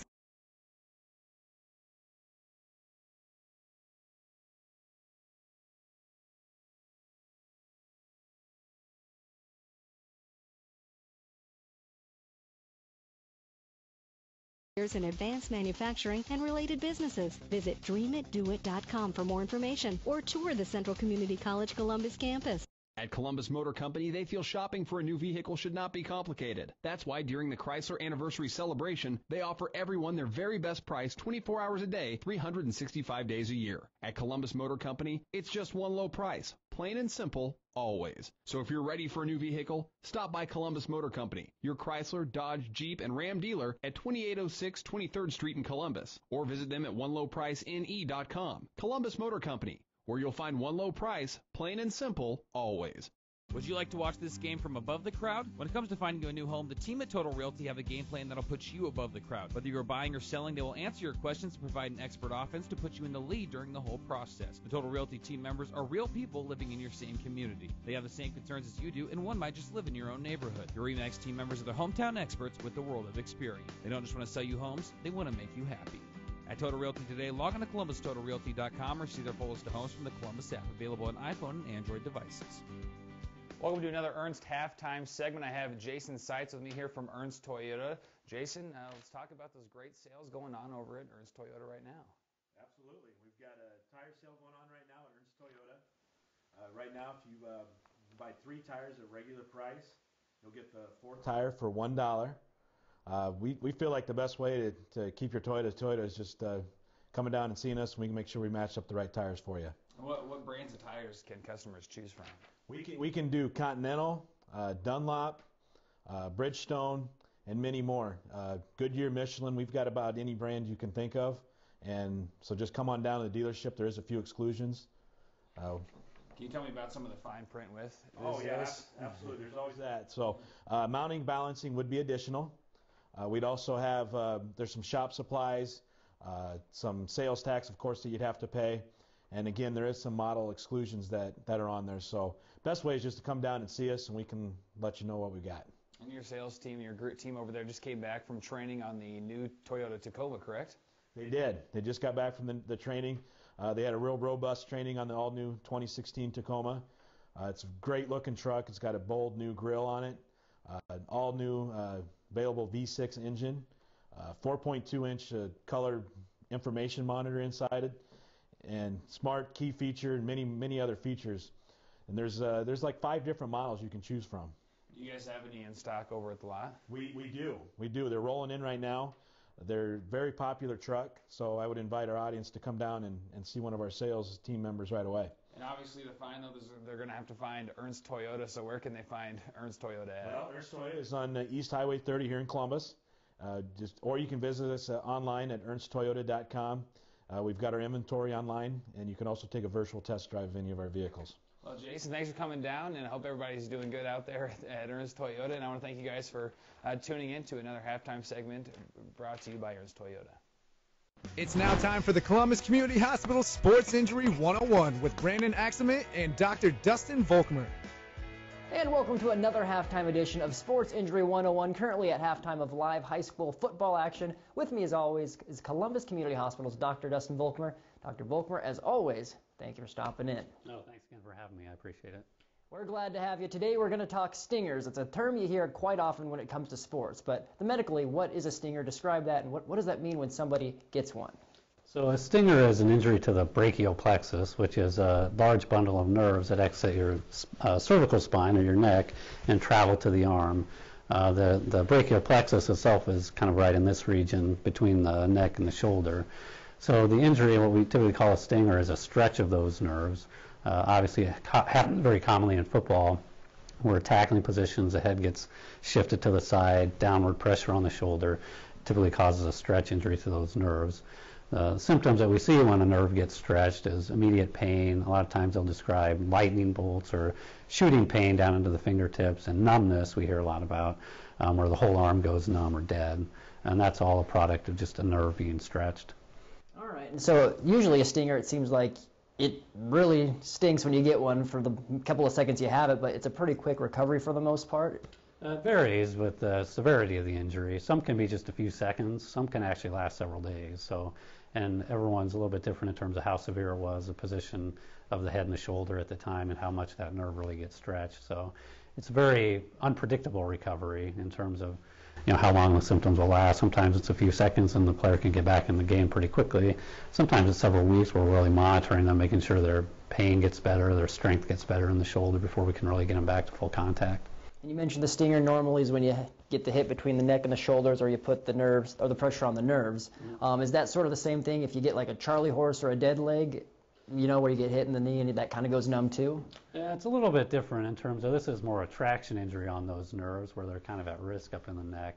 A direct blow to the thigh where you get that Charlie horse or kind of the dead leg is more an injury to the muscle itself and a little bit to the underlying nerve. It's more just kind of that muscle gets real bruised and shuts down for a short period of time.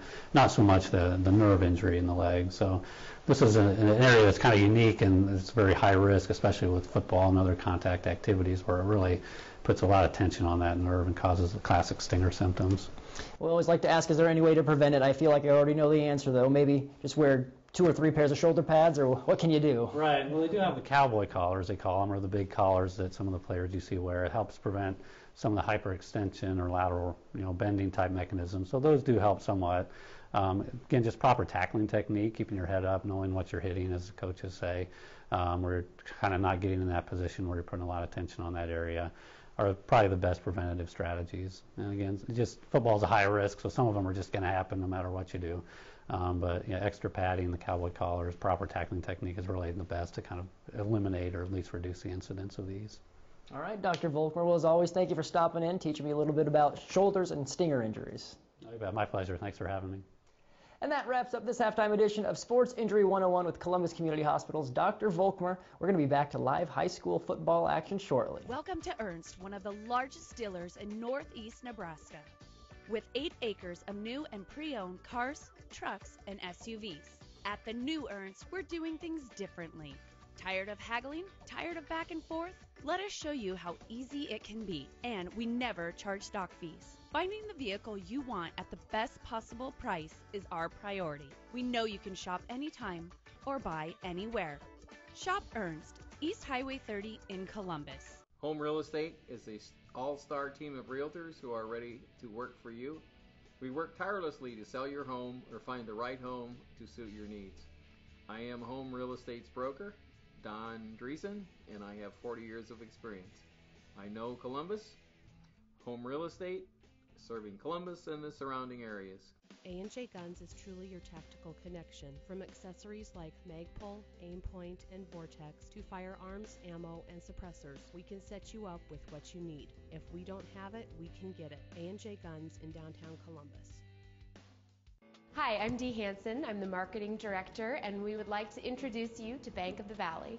Community-minded, family-centered, measurable relationships. When it comes to your business, agriculture, and personal banking needs, trust Bank of the Valley. We're obviously a locally owned bank, but we're also a bank that's very involved. The most important thing is when you walk in the front door, everybody knows your first name. We are small town banking with all the modern conveniences. Bank of the Valley in Bellwood, David City, Platte Center, and their brand new location in Columbus.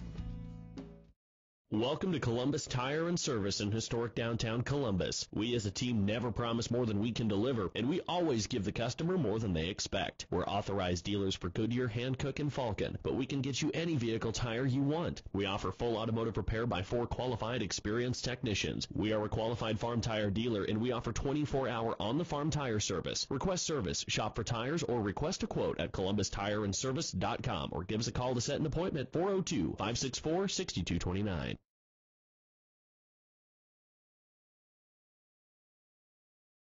Welcome back to Lakeview High School here on ColumbusNewsTeam.com. Glad you are with us for our 8th broadcast of this football season.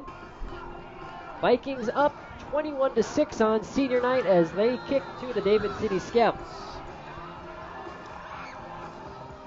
David City's been able to get a few things going on offense there at the end of that first half, so we'll see if they can pick back up, make some adjustments, and get the ball moving again the second half.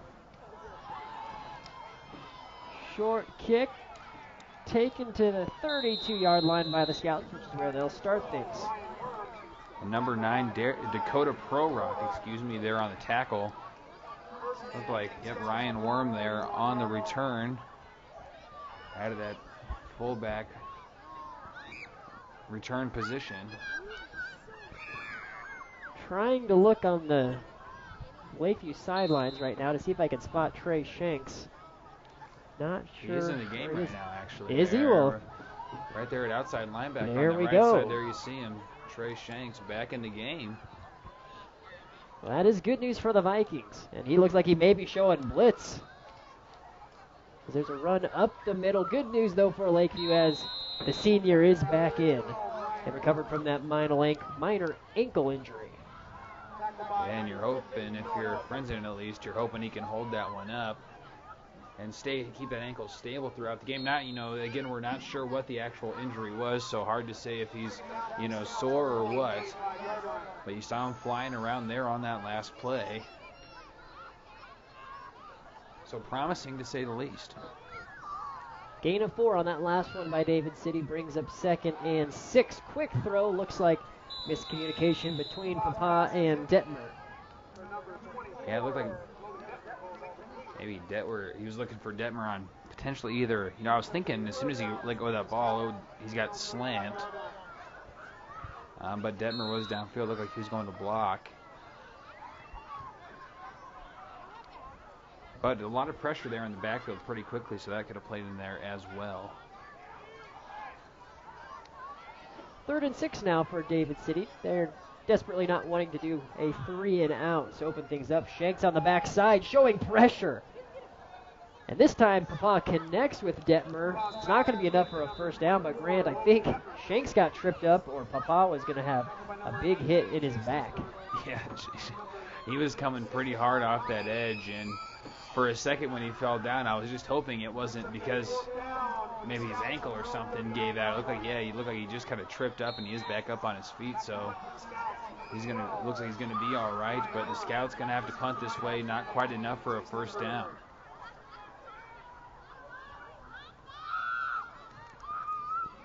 And they're gonna keep it going for the fake to no avail. But Grant, there's a flag on the field, and just judging by the way the runner went, it may be a face mask and a big break for the Scouts. Yeah, and Lakeview kind of got their heads down. Yeah, I was thinking the same thing, either a face mask or maybe a horse collar. We'll see what. And yep, a face mask call it is. So a nice break. So no 3 and out. As you see it come around the outside there, and I think it might have been Austin Foltz. Now I kind of see, no, Austin Foltz was in there a little bit later. 51 it looks like. Ah, okay, so yeah, Trevor Schultz there. So big break for David City on that one. Worm on the keeper. And they get 15 yards out of what would have been a turnover on downs. See if that gives the Scouts some life here. Yeah, now in Lakeview territory.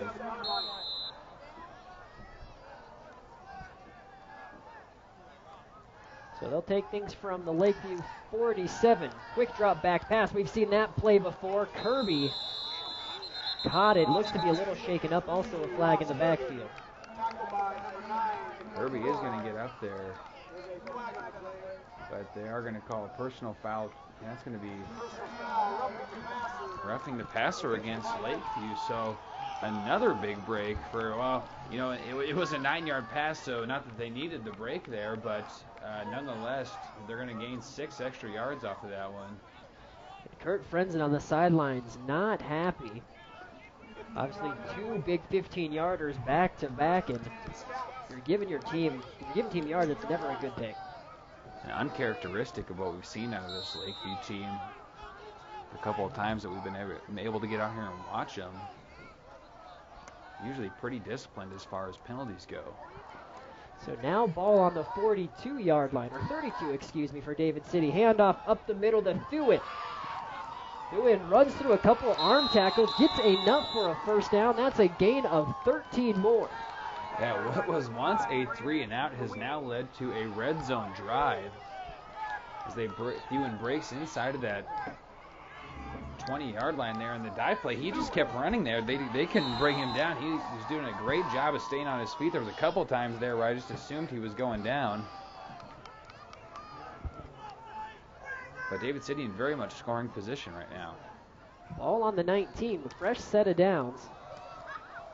They go right up the middle. This time Worm gets maybe 1 on that play.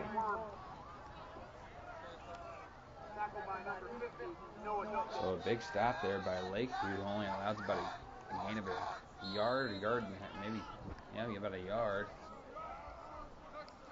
Let's see if they can do that about 2 or 3 more times.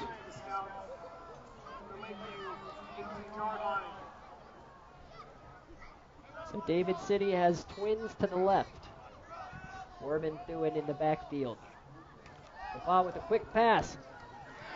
And Kirby unable to bring that one in. It was a little high.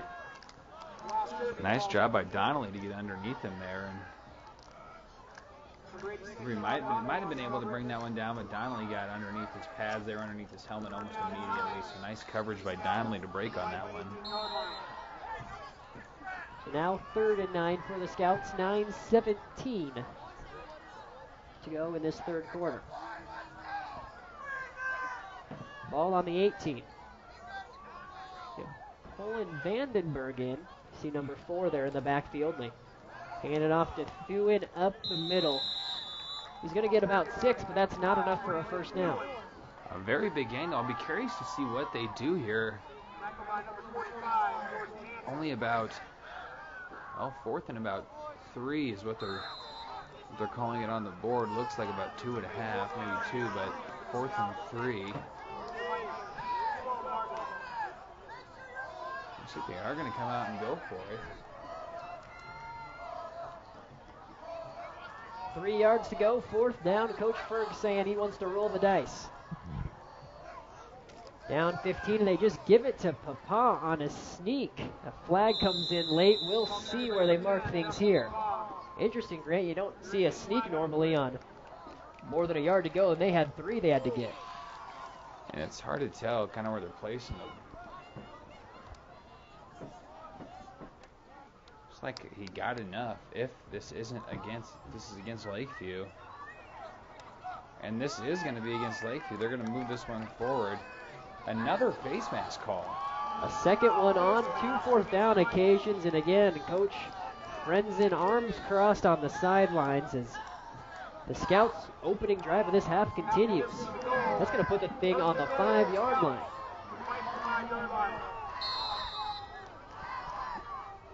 Here we go.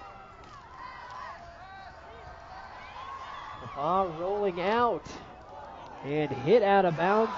And Grant, I think that is going to be another one, a late hit now against the Vikings. And if they are calling late hit, I think that's going to be on Lindbergh, who it was hard to tell, but it looks like he was just coming in for the, I mean, it is along the sideline, but nonetheless, when you get a shot on the quarterback, you usually want to throw one at him as long as he's in bounds. Blow to the head, they're saying, but the third personal foul on this drive for the Vikings. Interesting call. See if you can see it here. Yeah, Lindbergh. Oh. I don't, that's, I can see maybe where, but the backside ref is the one that called that one, so I'm not sure I agree with that call. It looked like it was kind of shoulder-to-shoulder contact. You could see his head down a little bit, but I'm not sure that's the right call from that position. Well, regardless, it puts the ball on the 1 as Papa powers forward. And we'll see if they don't give it to him. So it's going to bring up 2nd and 1. So Noah Duncan was just pulling him backwards, making sure he didn't get across the line there. Papa gave a pretty big effort so far. Now just past 4 minutes on this drive, which has really been handed to David City by Lakeview.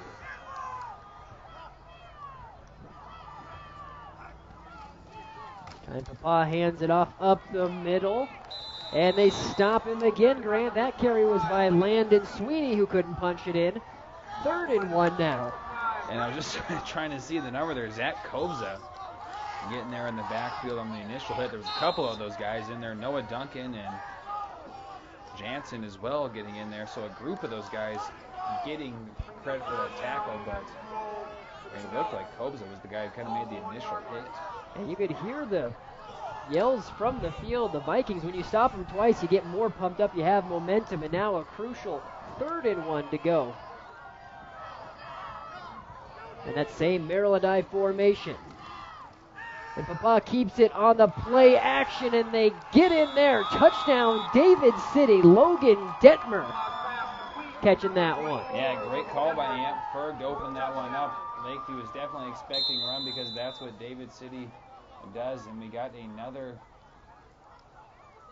a David City lineman that looks like down on the field. And it's kind of hard to see his number from his shoulder. It looks like Riley Kirby is down. Riley Kirby, just a sophomore. And yep, and that does look like it is indeed Riley Kirby. We'll take a look at this touchdown again. Just popping over the top to Logan Detmer, who was wide open. Detmer did a good job of kind of just holding on that one in to make sure he completely had that one. But now you can see the player's down on the knee, and we talk about this before. You can kind of judge what the injury or the intensity or level of the injury by how the players on the field react. And usually when everybody takes a knee, it's not very good. But we are going to see him get helped off there. So you wonder if maybe a knee injury of some sorts, or that is. But he is walking on both feet, so maybe he just got the bell rung a little bit. But hope he starts feeling better there. Hope that is nothing too serious. Now, down by 9 points. And I was going to say they were down by 9 points. So I was curious if maybe they were going to go for 2 there to try to make up for that extra point that they lost on that first touchdown. But now Lakeview up by 8, 21-13. And a 5-minute drive. That knocked off quite a bit of time to start the second half. Now only but exactly 7 minutes remaining.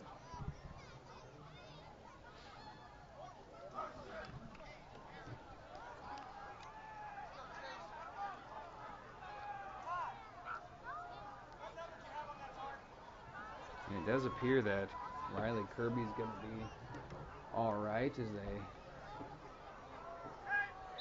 Got him out for the side there, and he is no longer being attended to by the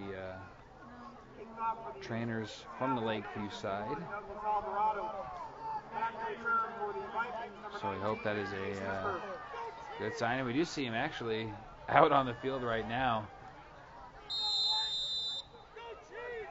Going to be covering kickoff here, Riley Kirby, so definite sign that he's all right.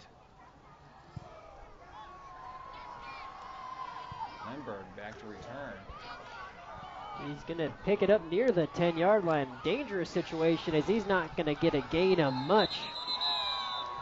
The Scouts push him out of bounds. Now, nice coverage there by David City, and that's one of those things you got to be careful about, especially if you're on that kickoff return.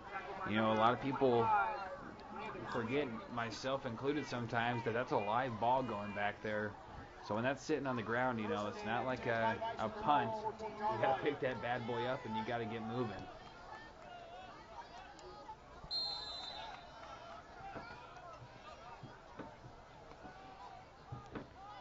Well, Lakeview trying to answer that big drive by the Scouts, mainly accounted for by penalties.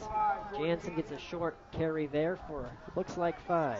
Yep, and just a nice little dive play up that middle. It's been very successful for them so far tonight. They go right back to Jansen. He finds room up the middle, lowers his shoulder, gets a first down, and then some, gain of 16. You got to wonder if, because Jansen is doing so well offensively, if they're going to keep Trey Shanks out off of that side of the ball.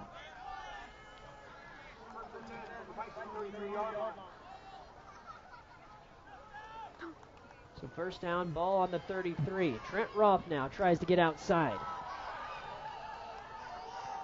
And he's going to get close to another first down. They're going to mark him right at the 46. And a nice cut upfield by Roth, who is going to be just right at about that first down marker. We'll see if they give it to him here. It's pretty darn close, and they're going to give it to him. Trent Roth had a nice cut up there on that close side of the field here.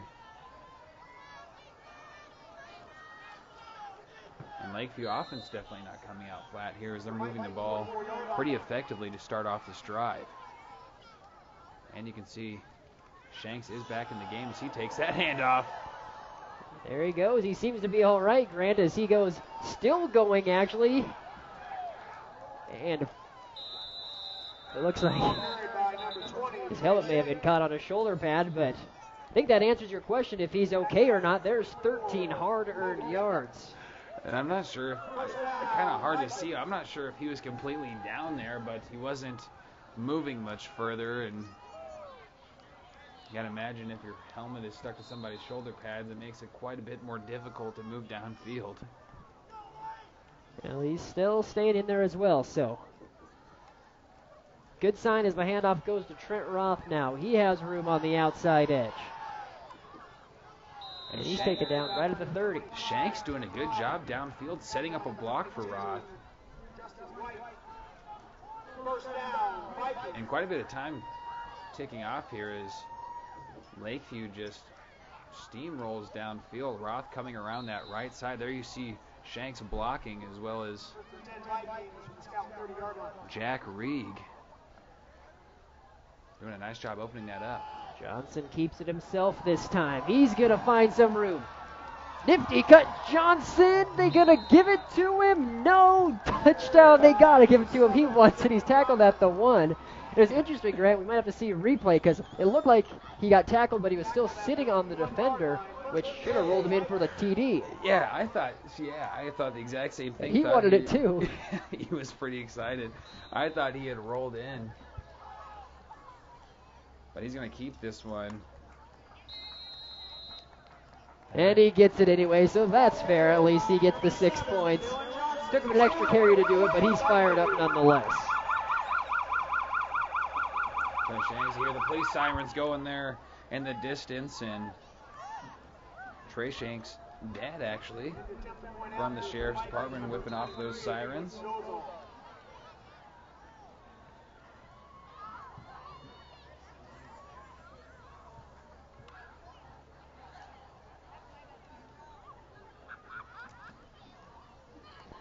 So there's a good answer for the offensive end for the Vikings as the extra point is up and good. 28-13 lead, back to 15. So just 2 minutes knocked off that on that drive.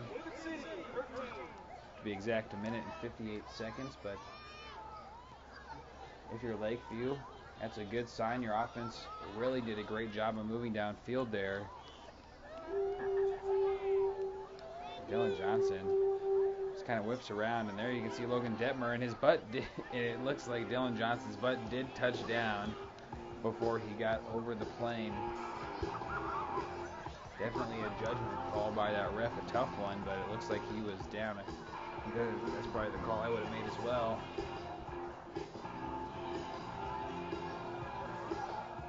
Logan Detmer, like I said, was on that touchdown saving tackle, but no avail as Lakeview moved in shortly after with a sneak by Dylan Johnson. Now coming out to kick will be number 23, Nicholas Dolezal.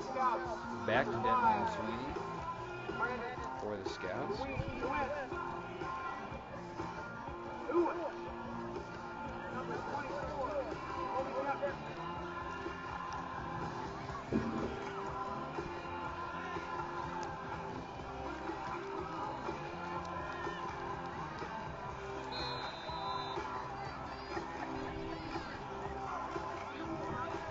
So far tonight, David City has done a nice job on returns. Detmer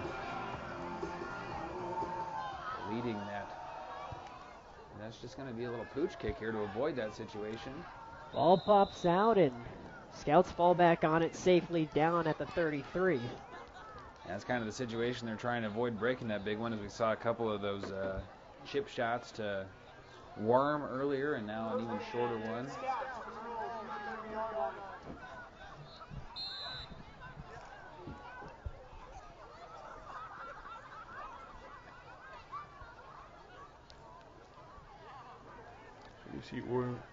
There you see Worm and the Scouts and a few in line up there in that halfback position.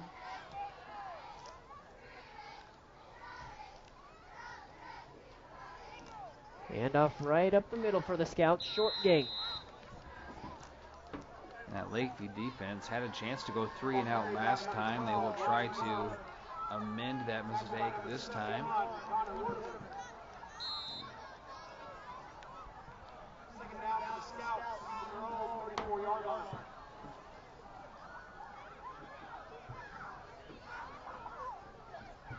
So no gain, 2nd and 10.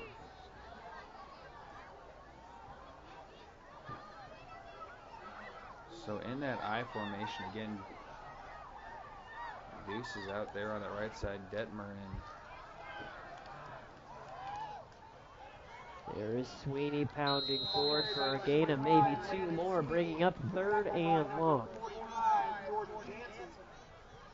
So last time they went for it on that 4th down. Granted, it was a little bit shorter. It looks like Sweeney might be battling a quick cramp here, as you can see him pulling that toe back. And it is going to be a cramp situation.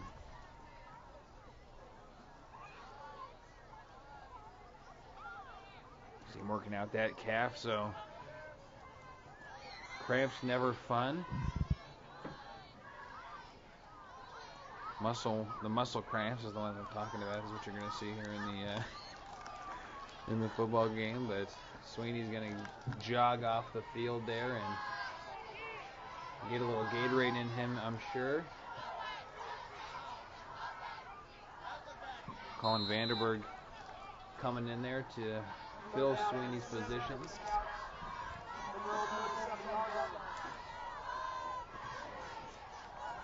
So 3rd and 7 upcoming.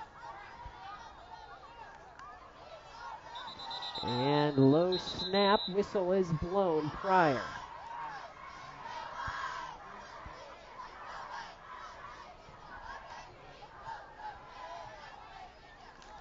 Looks like it was a David City timeout, so dodging a little bit of a bullet there.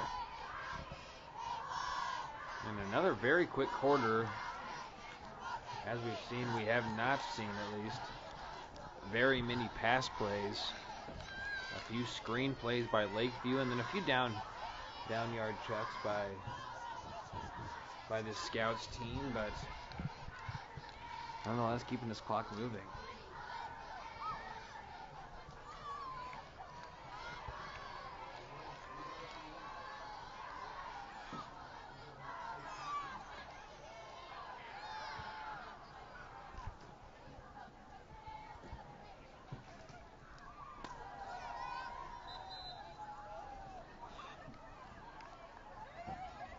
Another 3rd and long situation for the Scouts team, 3rd and 7, as you said.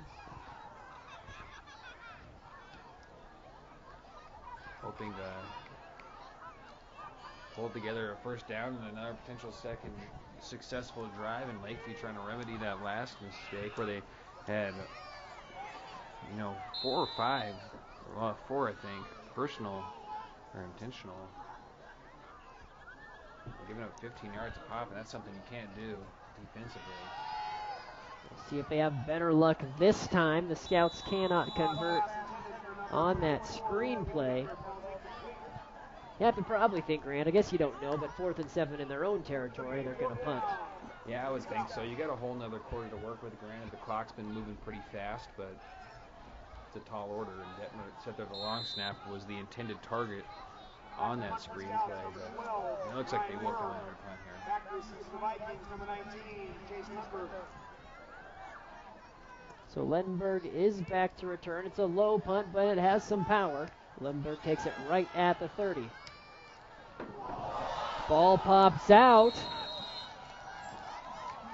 Looks like Lindbergh, though, luckily for the Vikings, got it back.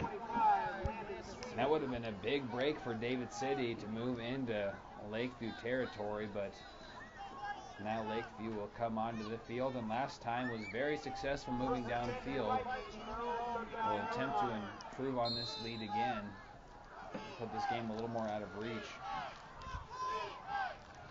Trey Shanks still in the game at running back. Johnson on the keeper. Just goes straight forward on that one, gets 12. As you saw there from that back view, just a giant hole for Johnson to run through downfield. As he pretty much just sprinted straight forward for that first down. Ball on the 49-yard line of the Scouts.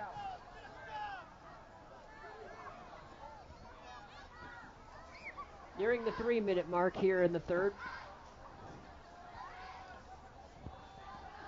Vikings very much in control right now. Love nothing more than to add to their 15-point advantage. Johnson takes to the air. We haven't seen a lot of it tonight, and there's Fultz right up the seam. Fultz for the touchdown. 49 yards. Lakeview strikes just like that.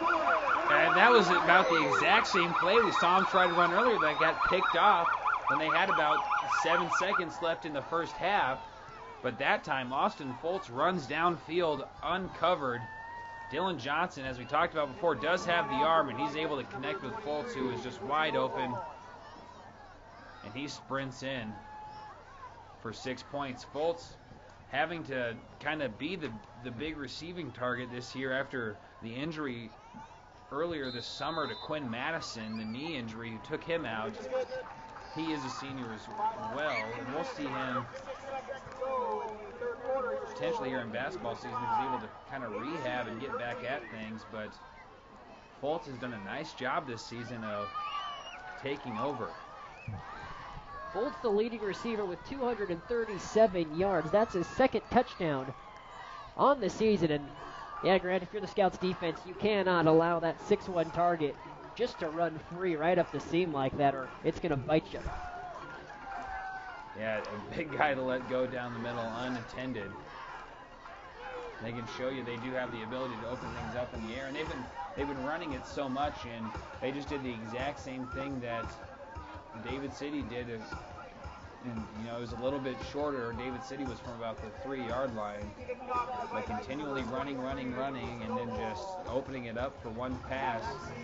And as long as you're able to connect, there's a good chance it's going to be pretty wide open.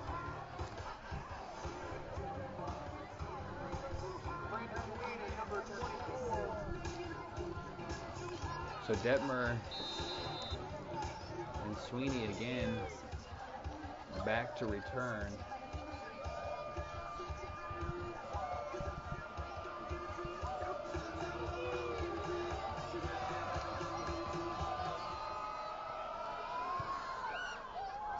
short pooch kick again.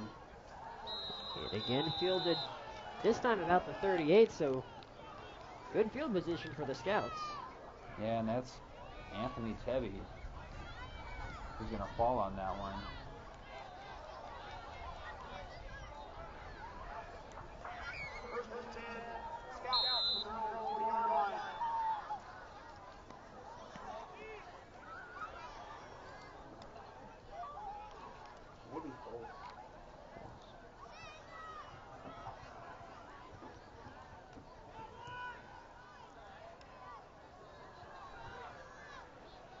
So 1st and 10 from the 39 for the Scouts.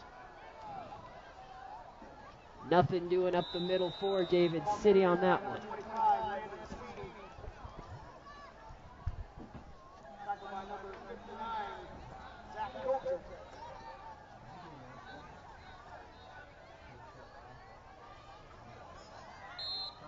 One brings up 2nd down and 9 for the Scouts. Their own 41-yard line.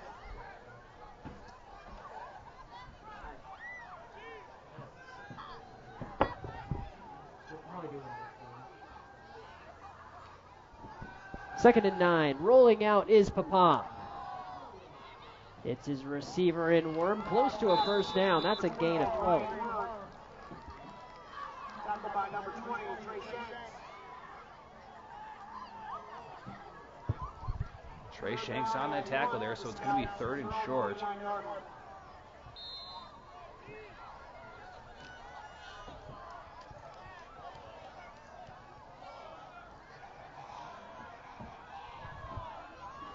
It's a 3rd and 1 on the 39, a minute 45 in this 3rd. Papa hands it off to Worm up the middle. Don't think he has enough on that one, Grant. Gain of 0. So back in their own territory, it's going to be 4th and short. Very short. It's going to be under a yard here. 4th down and 1 for the Scouts from their own 49-yard line.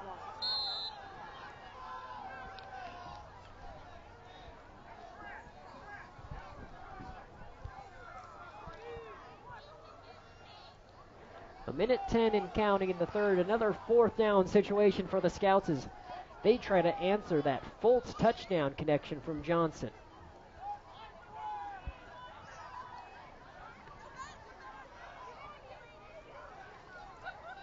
Papa keeps it himself. He's in trouble, and the Viking defense responds. Shanks in there among Jansen and others, about 5 of them.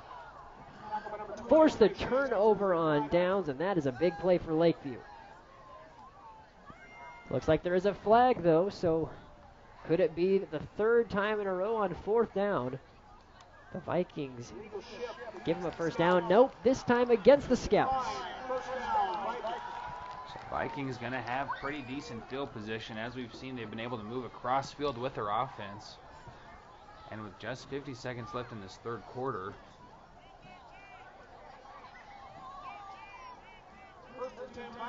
we'll see if they can put some more points on the board here.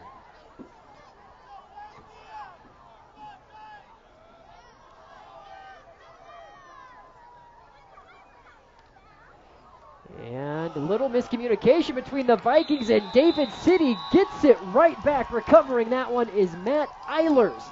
And that is a big play for the Scouts. As you said earlier, turnovers are key for David City to pull this one out, as Coach Ampberg talked about. And Lakeview has had some trouble holding on to the ball tonight.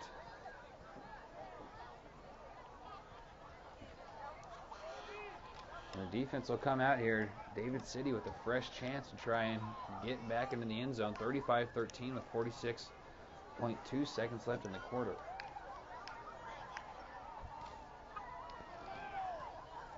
So they go up the middle for a short gain. Ball carried by number 5, Brandon Newen. Tackled by number 50, Noah Duncan.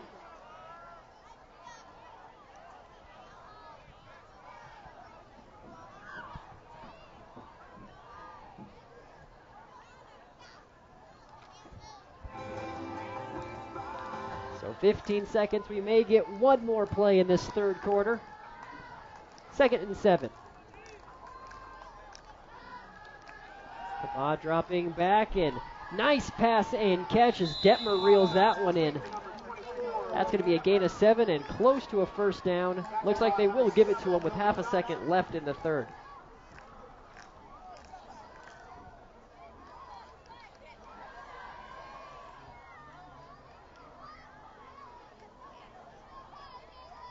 First down, Scout. There's still another quarter left. And that will wrap things up for this third quarter, 35-13. Lakeview leading David City here on ColumbusNewsTeam.com after 3.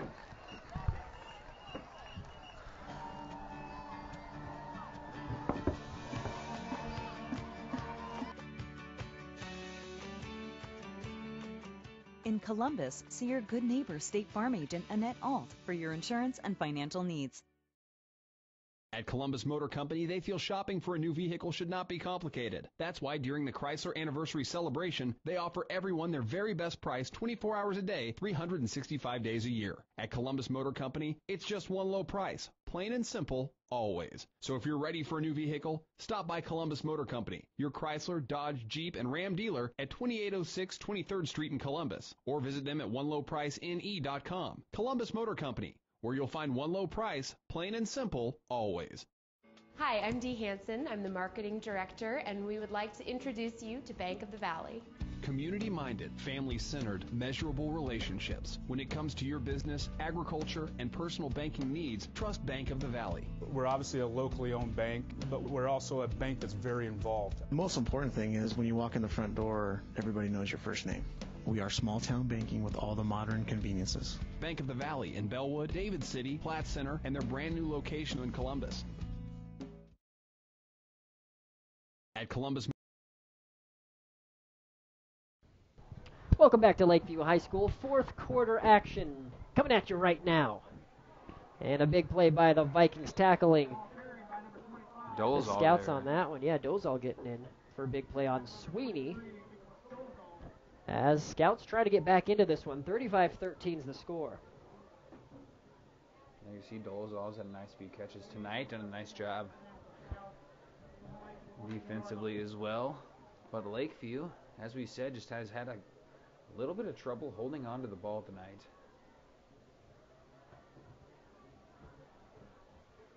And David City is trying to capitalize. Papa rolling and has an open receiver. Nice catch if they give it to him. Ross Kirby. That was just kind of interesting, Greg. He was wide open and threw the ball way up in the air, but still was able to come down before the Vikings could close in. And a pretty similar play we saw earlier in the game that Kirby wasn't able to bring that one in. And 11-11 on the clock. Make a wish, all of you at home. Make a wish, 11-11. Not the actual clock, but on the game clock it was 11-11. Grant, they should wish for a Bo's West Burger. They should, because they're our third quarter sponsor. They should. I'm wishing for one right now. I'm wishing for one too. Actually, I'm very hungry. I could use one of those up here.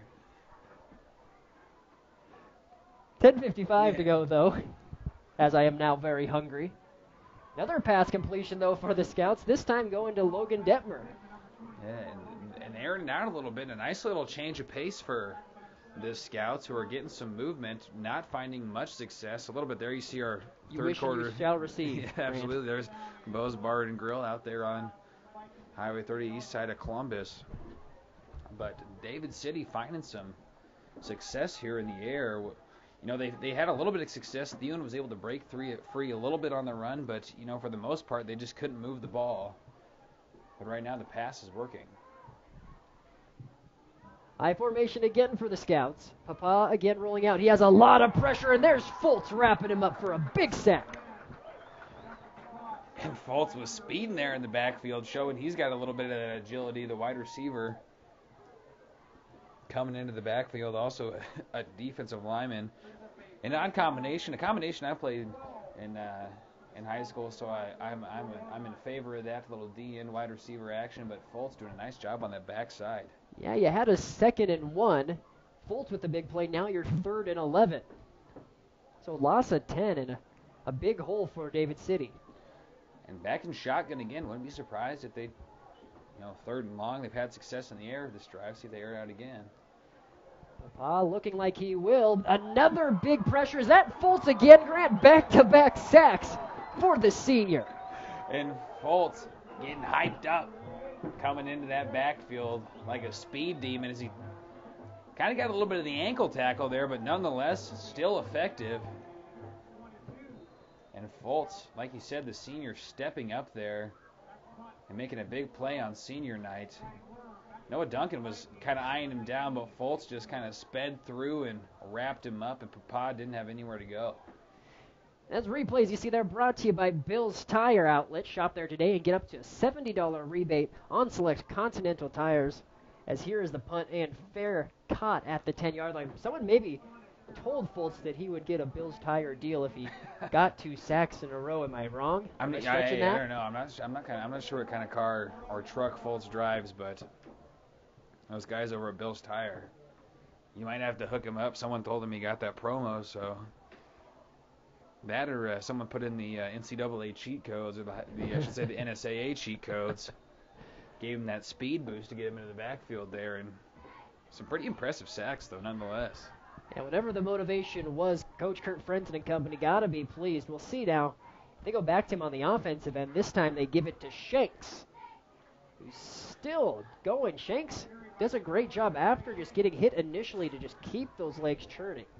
And for a kid who, you know, is suffering some kind of ankle injury early on in the game, has really just been doing a great job of running after contact, keeping his feet moving, and looks like whatever happened, he shrugged it off.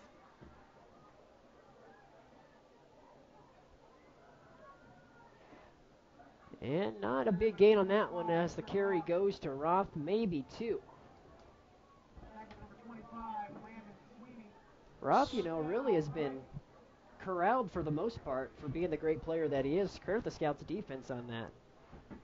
Yeah, Roth, a guy who produces quite a bit, and you've seen it tonight. He gets quite a bit of carries. They like to work him on those. He's essentially, you know, Jansen's listed as a fullback, Roth listed as a running back, but Roth kind of sits, you know, he's lined in the I-back position there, but sits a lot of times in that kind of pistol fullback position. So Roth did get him the first down on that last carry, then he gets him another one there, gain of 14 as he's tackled near the 40. And it always seems to be, as we're talking about somebody not breaking a big play, and then all of a sudden they bust a big one. We make them mad. They listen. They must have some little earpiece going on in the helmet. I'm not sure if they brought that technology to the high school level yet, but evidently Roth's got it. But a nice run by Roth there. So ball now at the 38 for the Vikings. 7.5 to play in this one. Lakeview very much in control. Johnson with the pump fake, going for it. Oh, and he hits his receiver and the ball pops out. I thought he had it. And that was Isaac Dryfurst, just a sophomore getting in there, showing a good job to adjust, just couldn't haul it in all the way. Yeah, he did a great job of going up there and making a play on the ball, and you can see just the young sophomore number 8 there was just, it looked like it popped out when he hit the ground. He did fall pretty hard when he came down there, but credit the young sophomore for getting up there and trying to make a play. And the line giving Johnson plenty of time back there on that one. We'll see if they go to the air again on 2nd and 10. Ball drops and it's kicked. And there's a scramble for it. Jansen dove for it. We'll see.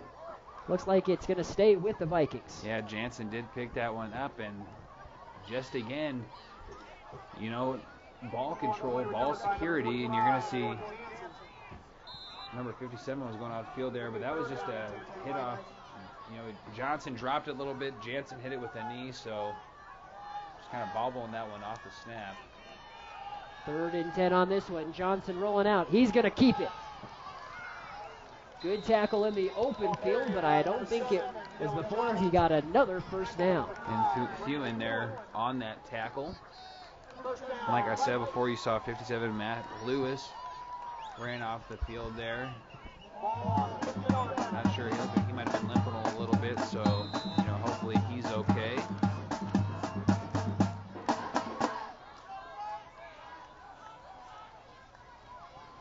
There is the jet sweep this time to Lemberg.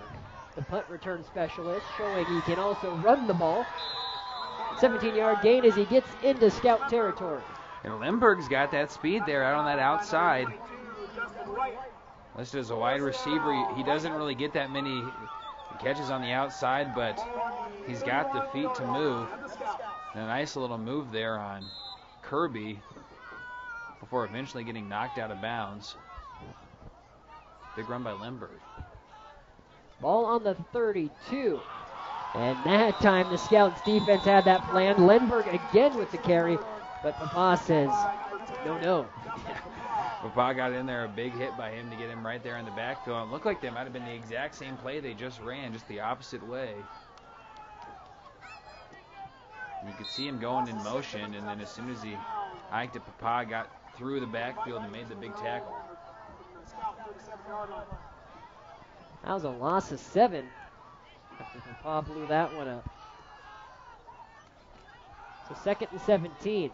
There is the sophomore again in drive first. Gets back to close to the original line of scrimmage. Longtree on the field.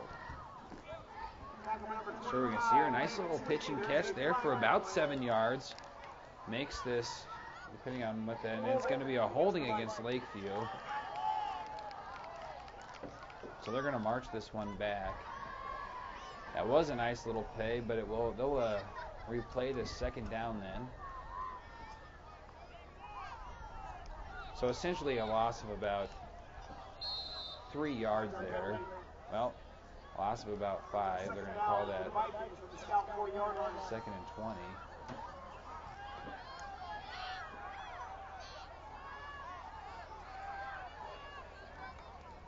So 5.5 to play here. 2nd and very long.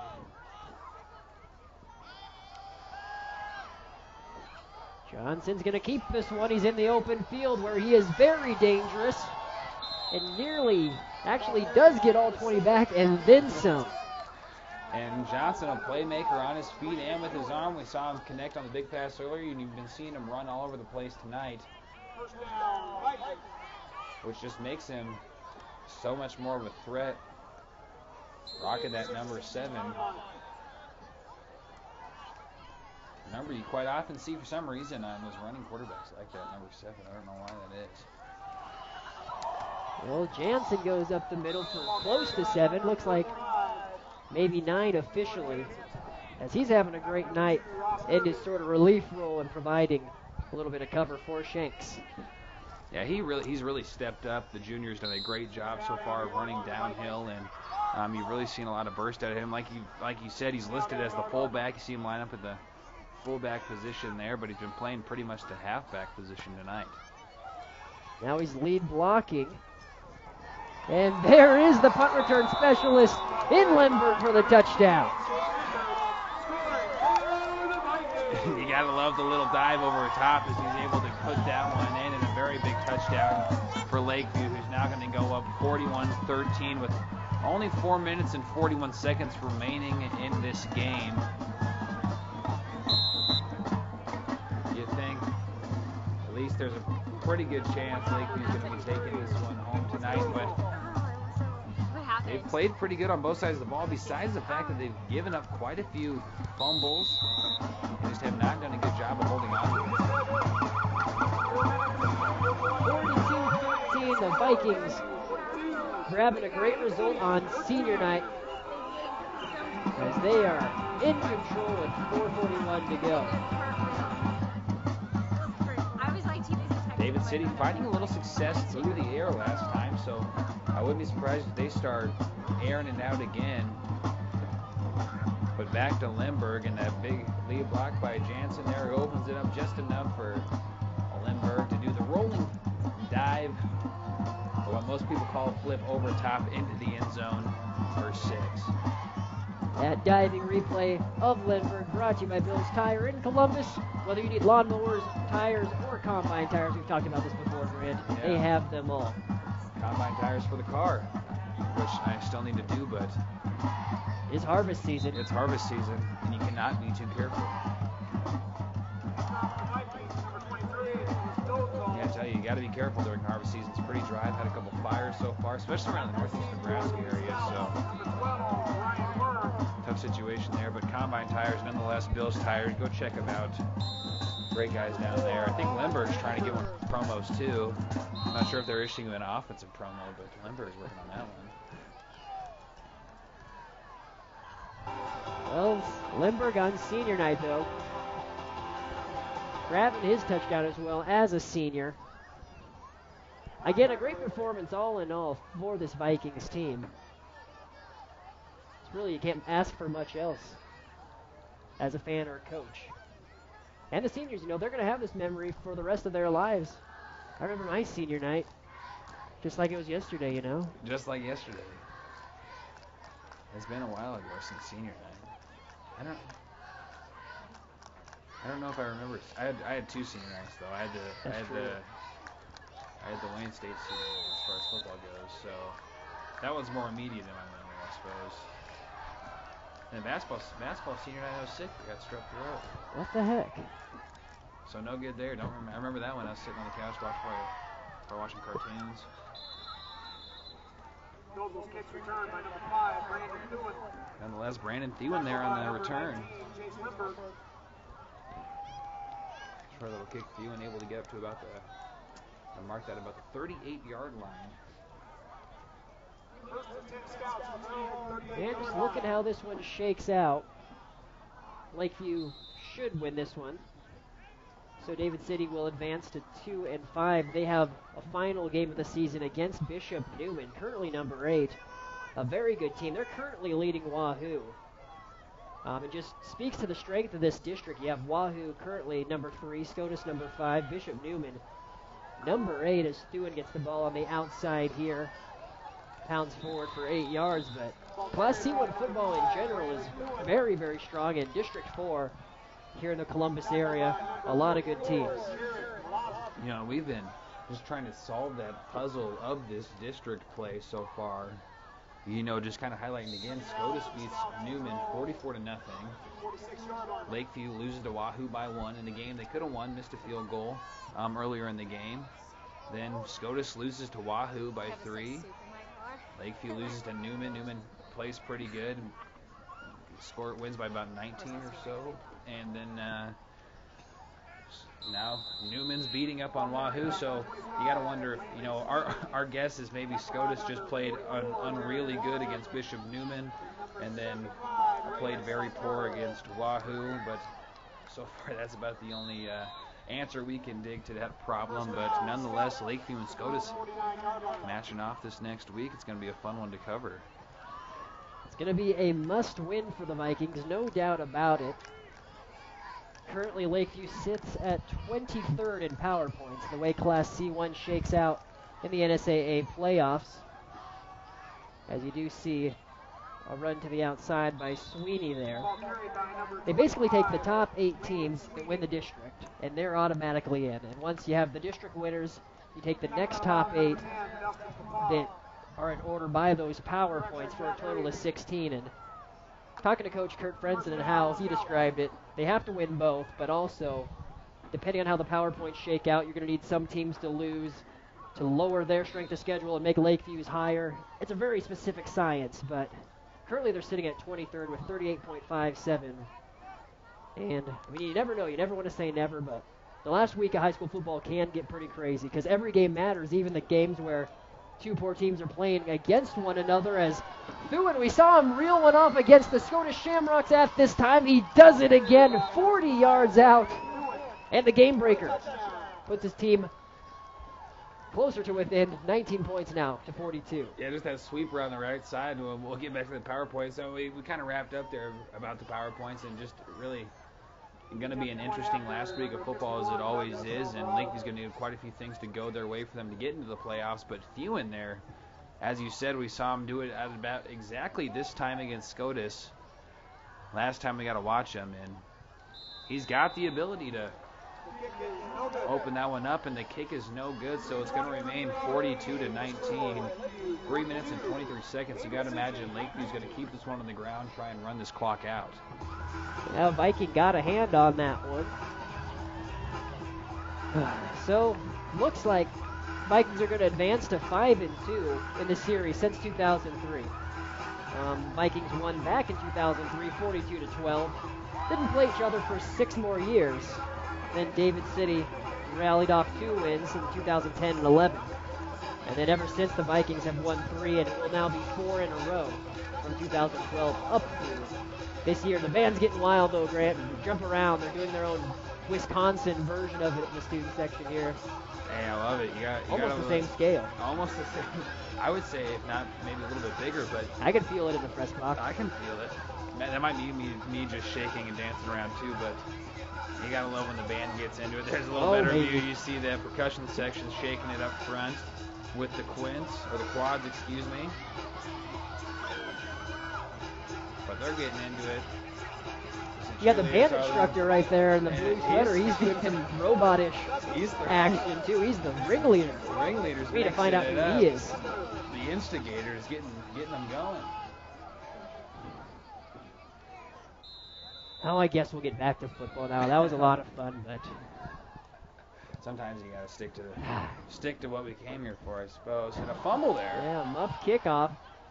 Vikings do recover, though, and on a broken play, Grant, that gets a little bit more. Across the 40-yard line, believe that was Drew Shadd on the return.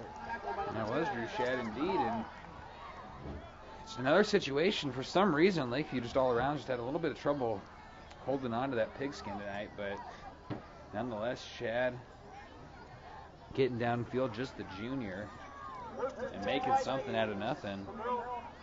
It's crazy. Sometimes those broken plays turn out to be the biggest ones because everything gets out of funk as far as both teams, the opposing team as well. As you can see there, Shadd able to roll off about a 15-yarder or so, but able to get up to that up to 43, 44.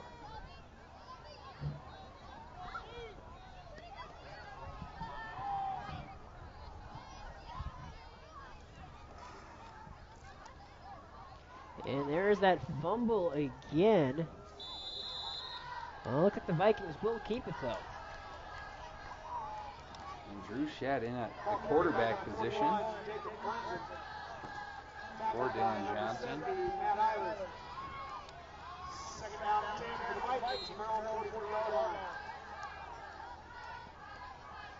Under 3 minutes now, 2:45 as Shadd's going to command this offense the rest of the way. High snap. Shadd's going to keep it.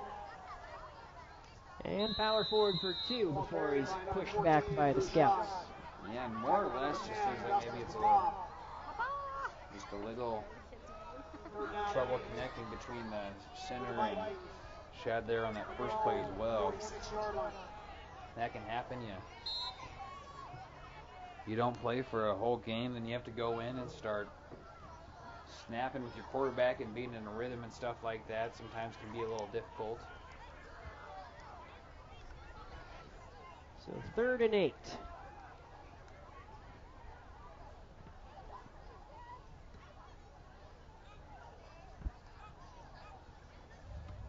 Shadd again keeps it. He has some room to run and some lead blocker. Shadd gets across the 50 tackle near the 37. And that's a big run for them to get across field there. They're going to reset these, keep the clock running for Lakeview. He really is not in danger of losing this one up by as much as they are, but nonetheless, to close this one out, getting a first down is big.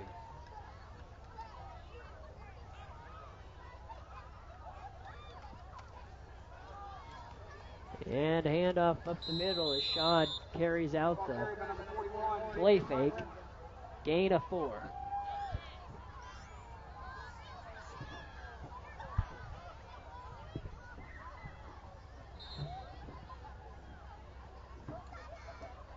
Closer and closer to that minute mark. There's a little 11 Lane Egger and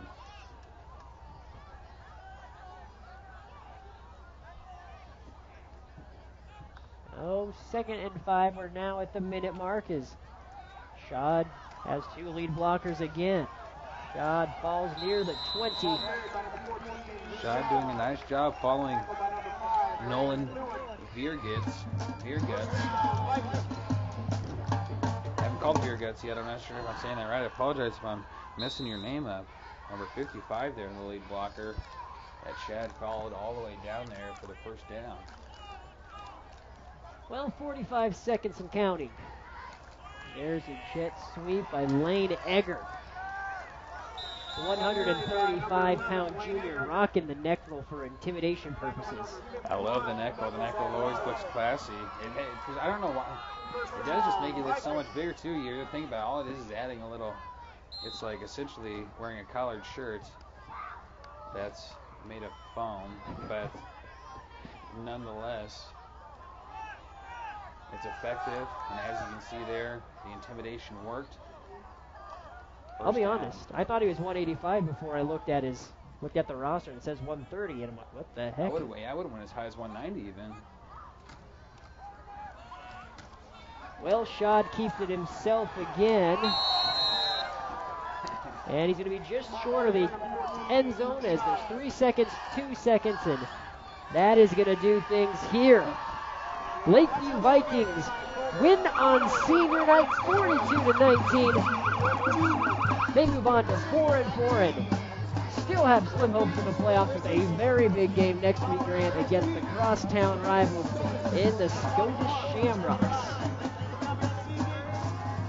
Scouts unfortunately dropped to 2-5. They have a tough one as well next week. They host Bishop Newman, another top 10 team in their own right, as they round out the regular season. Thoughts, reactions, feelings, Grant, before we hear from Coach Kurt Frenzen as well as our Columbus Community Hospital player of the game, whom we're not going to tell you who it is. You're going to have to wait and see. A lot of good candidates in this one. Kind of how, if Lakeview came out and played on both sides of the ball pretty rhythmically, that's how I thought this one was going to shake out.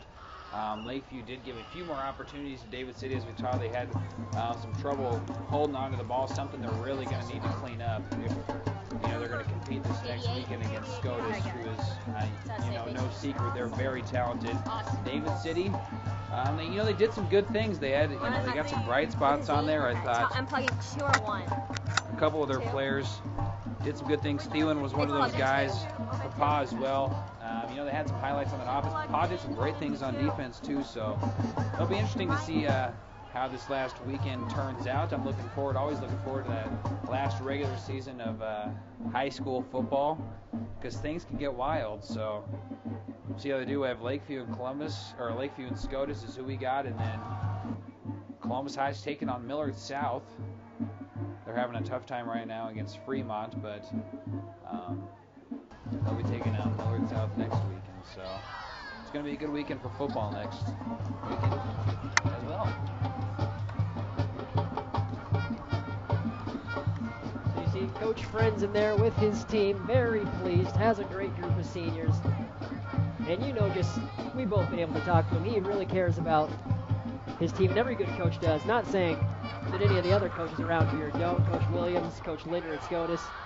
Columbus is really pretty blessed and pretty lucky to have those 3 leaders at the helm, which they do. Amford also doing a great job with David City. And football's more than just football. They like to preach the life lessons and be a positive influence for these players, and that definitely is the case.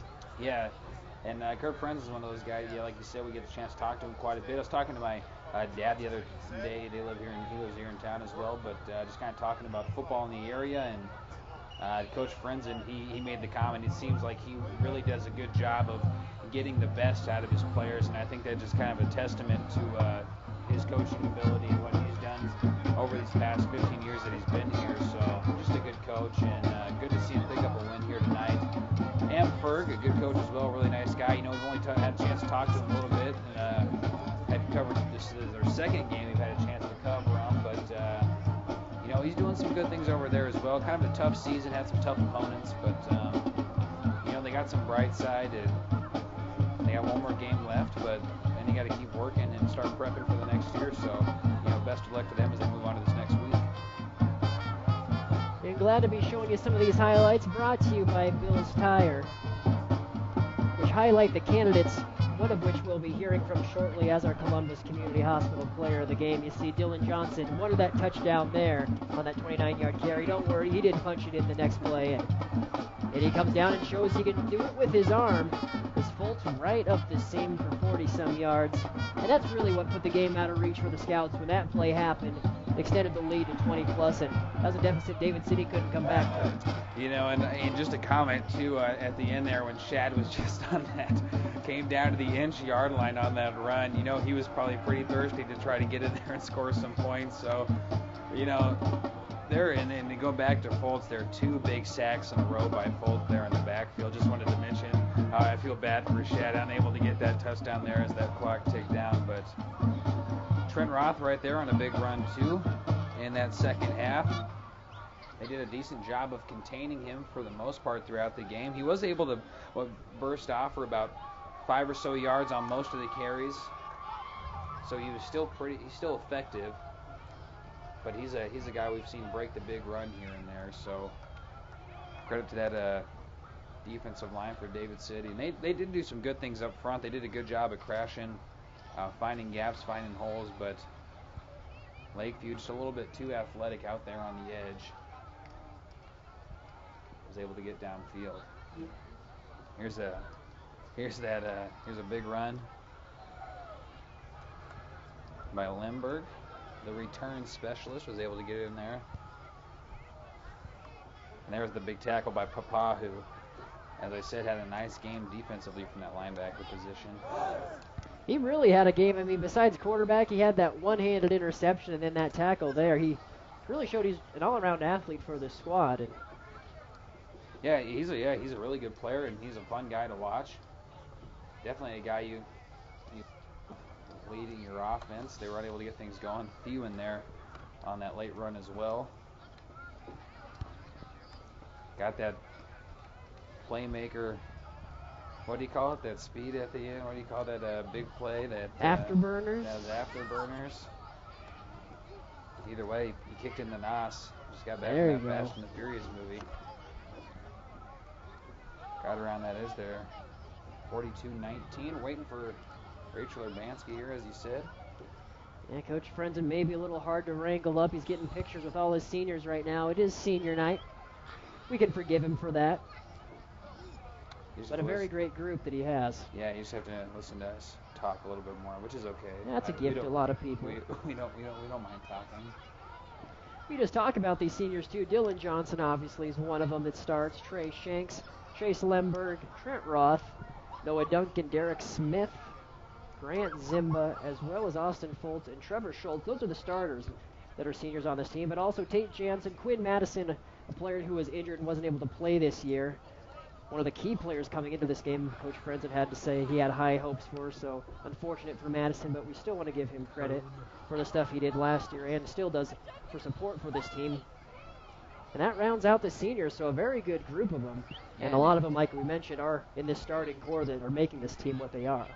You know, and really to attribute these seniors, you know, you had a group of them, but it's not uncommon for you to have a group come in players come in as juniors, and that be the first time they get starting time on varsity. But they came in last year, and that's really was the main. You know, that was their team. That was last year that's when they were returning, was just that core group.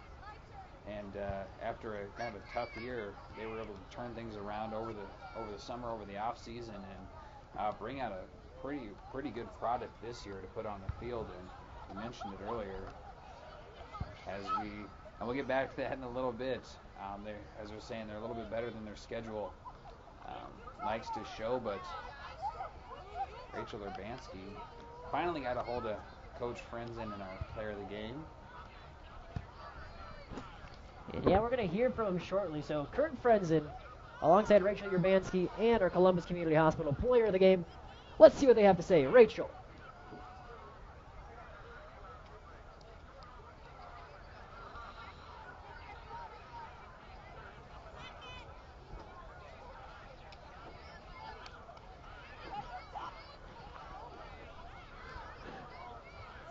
Thanks, guys. Austin, big win for you on your senior night. Tell me how that feels. Oh, you know, it feels pretty good to get out here with the whole team and win and just everyone be excited. I mean, it feels good. I mean, being a captain and all and winning on a senior night, it means a lot to the team and everyone out here. What was going through your head on that long touchdown catch?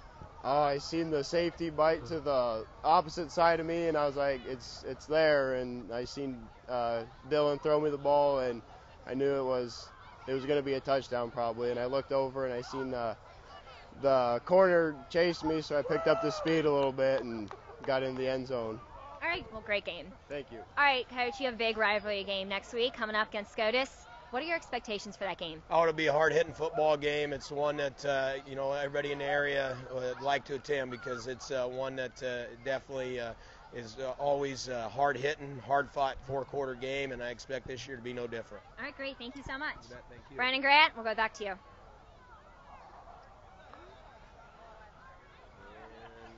Big win for Lakeview there. You hear from our Columbus Community Hospital player of the game, Austin Foltz.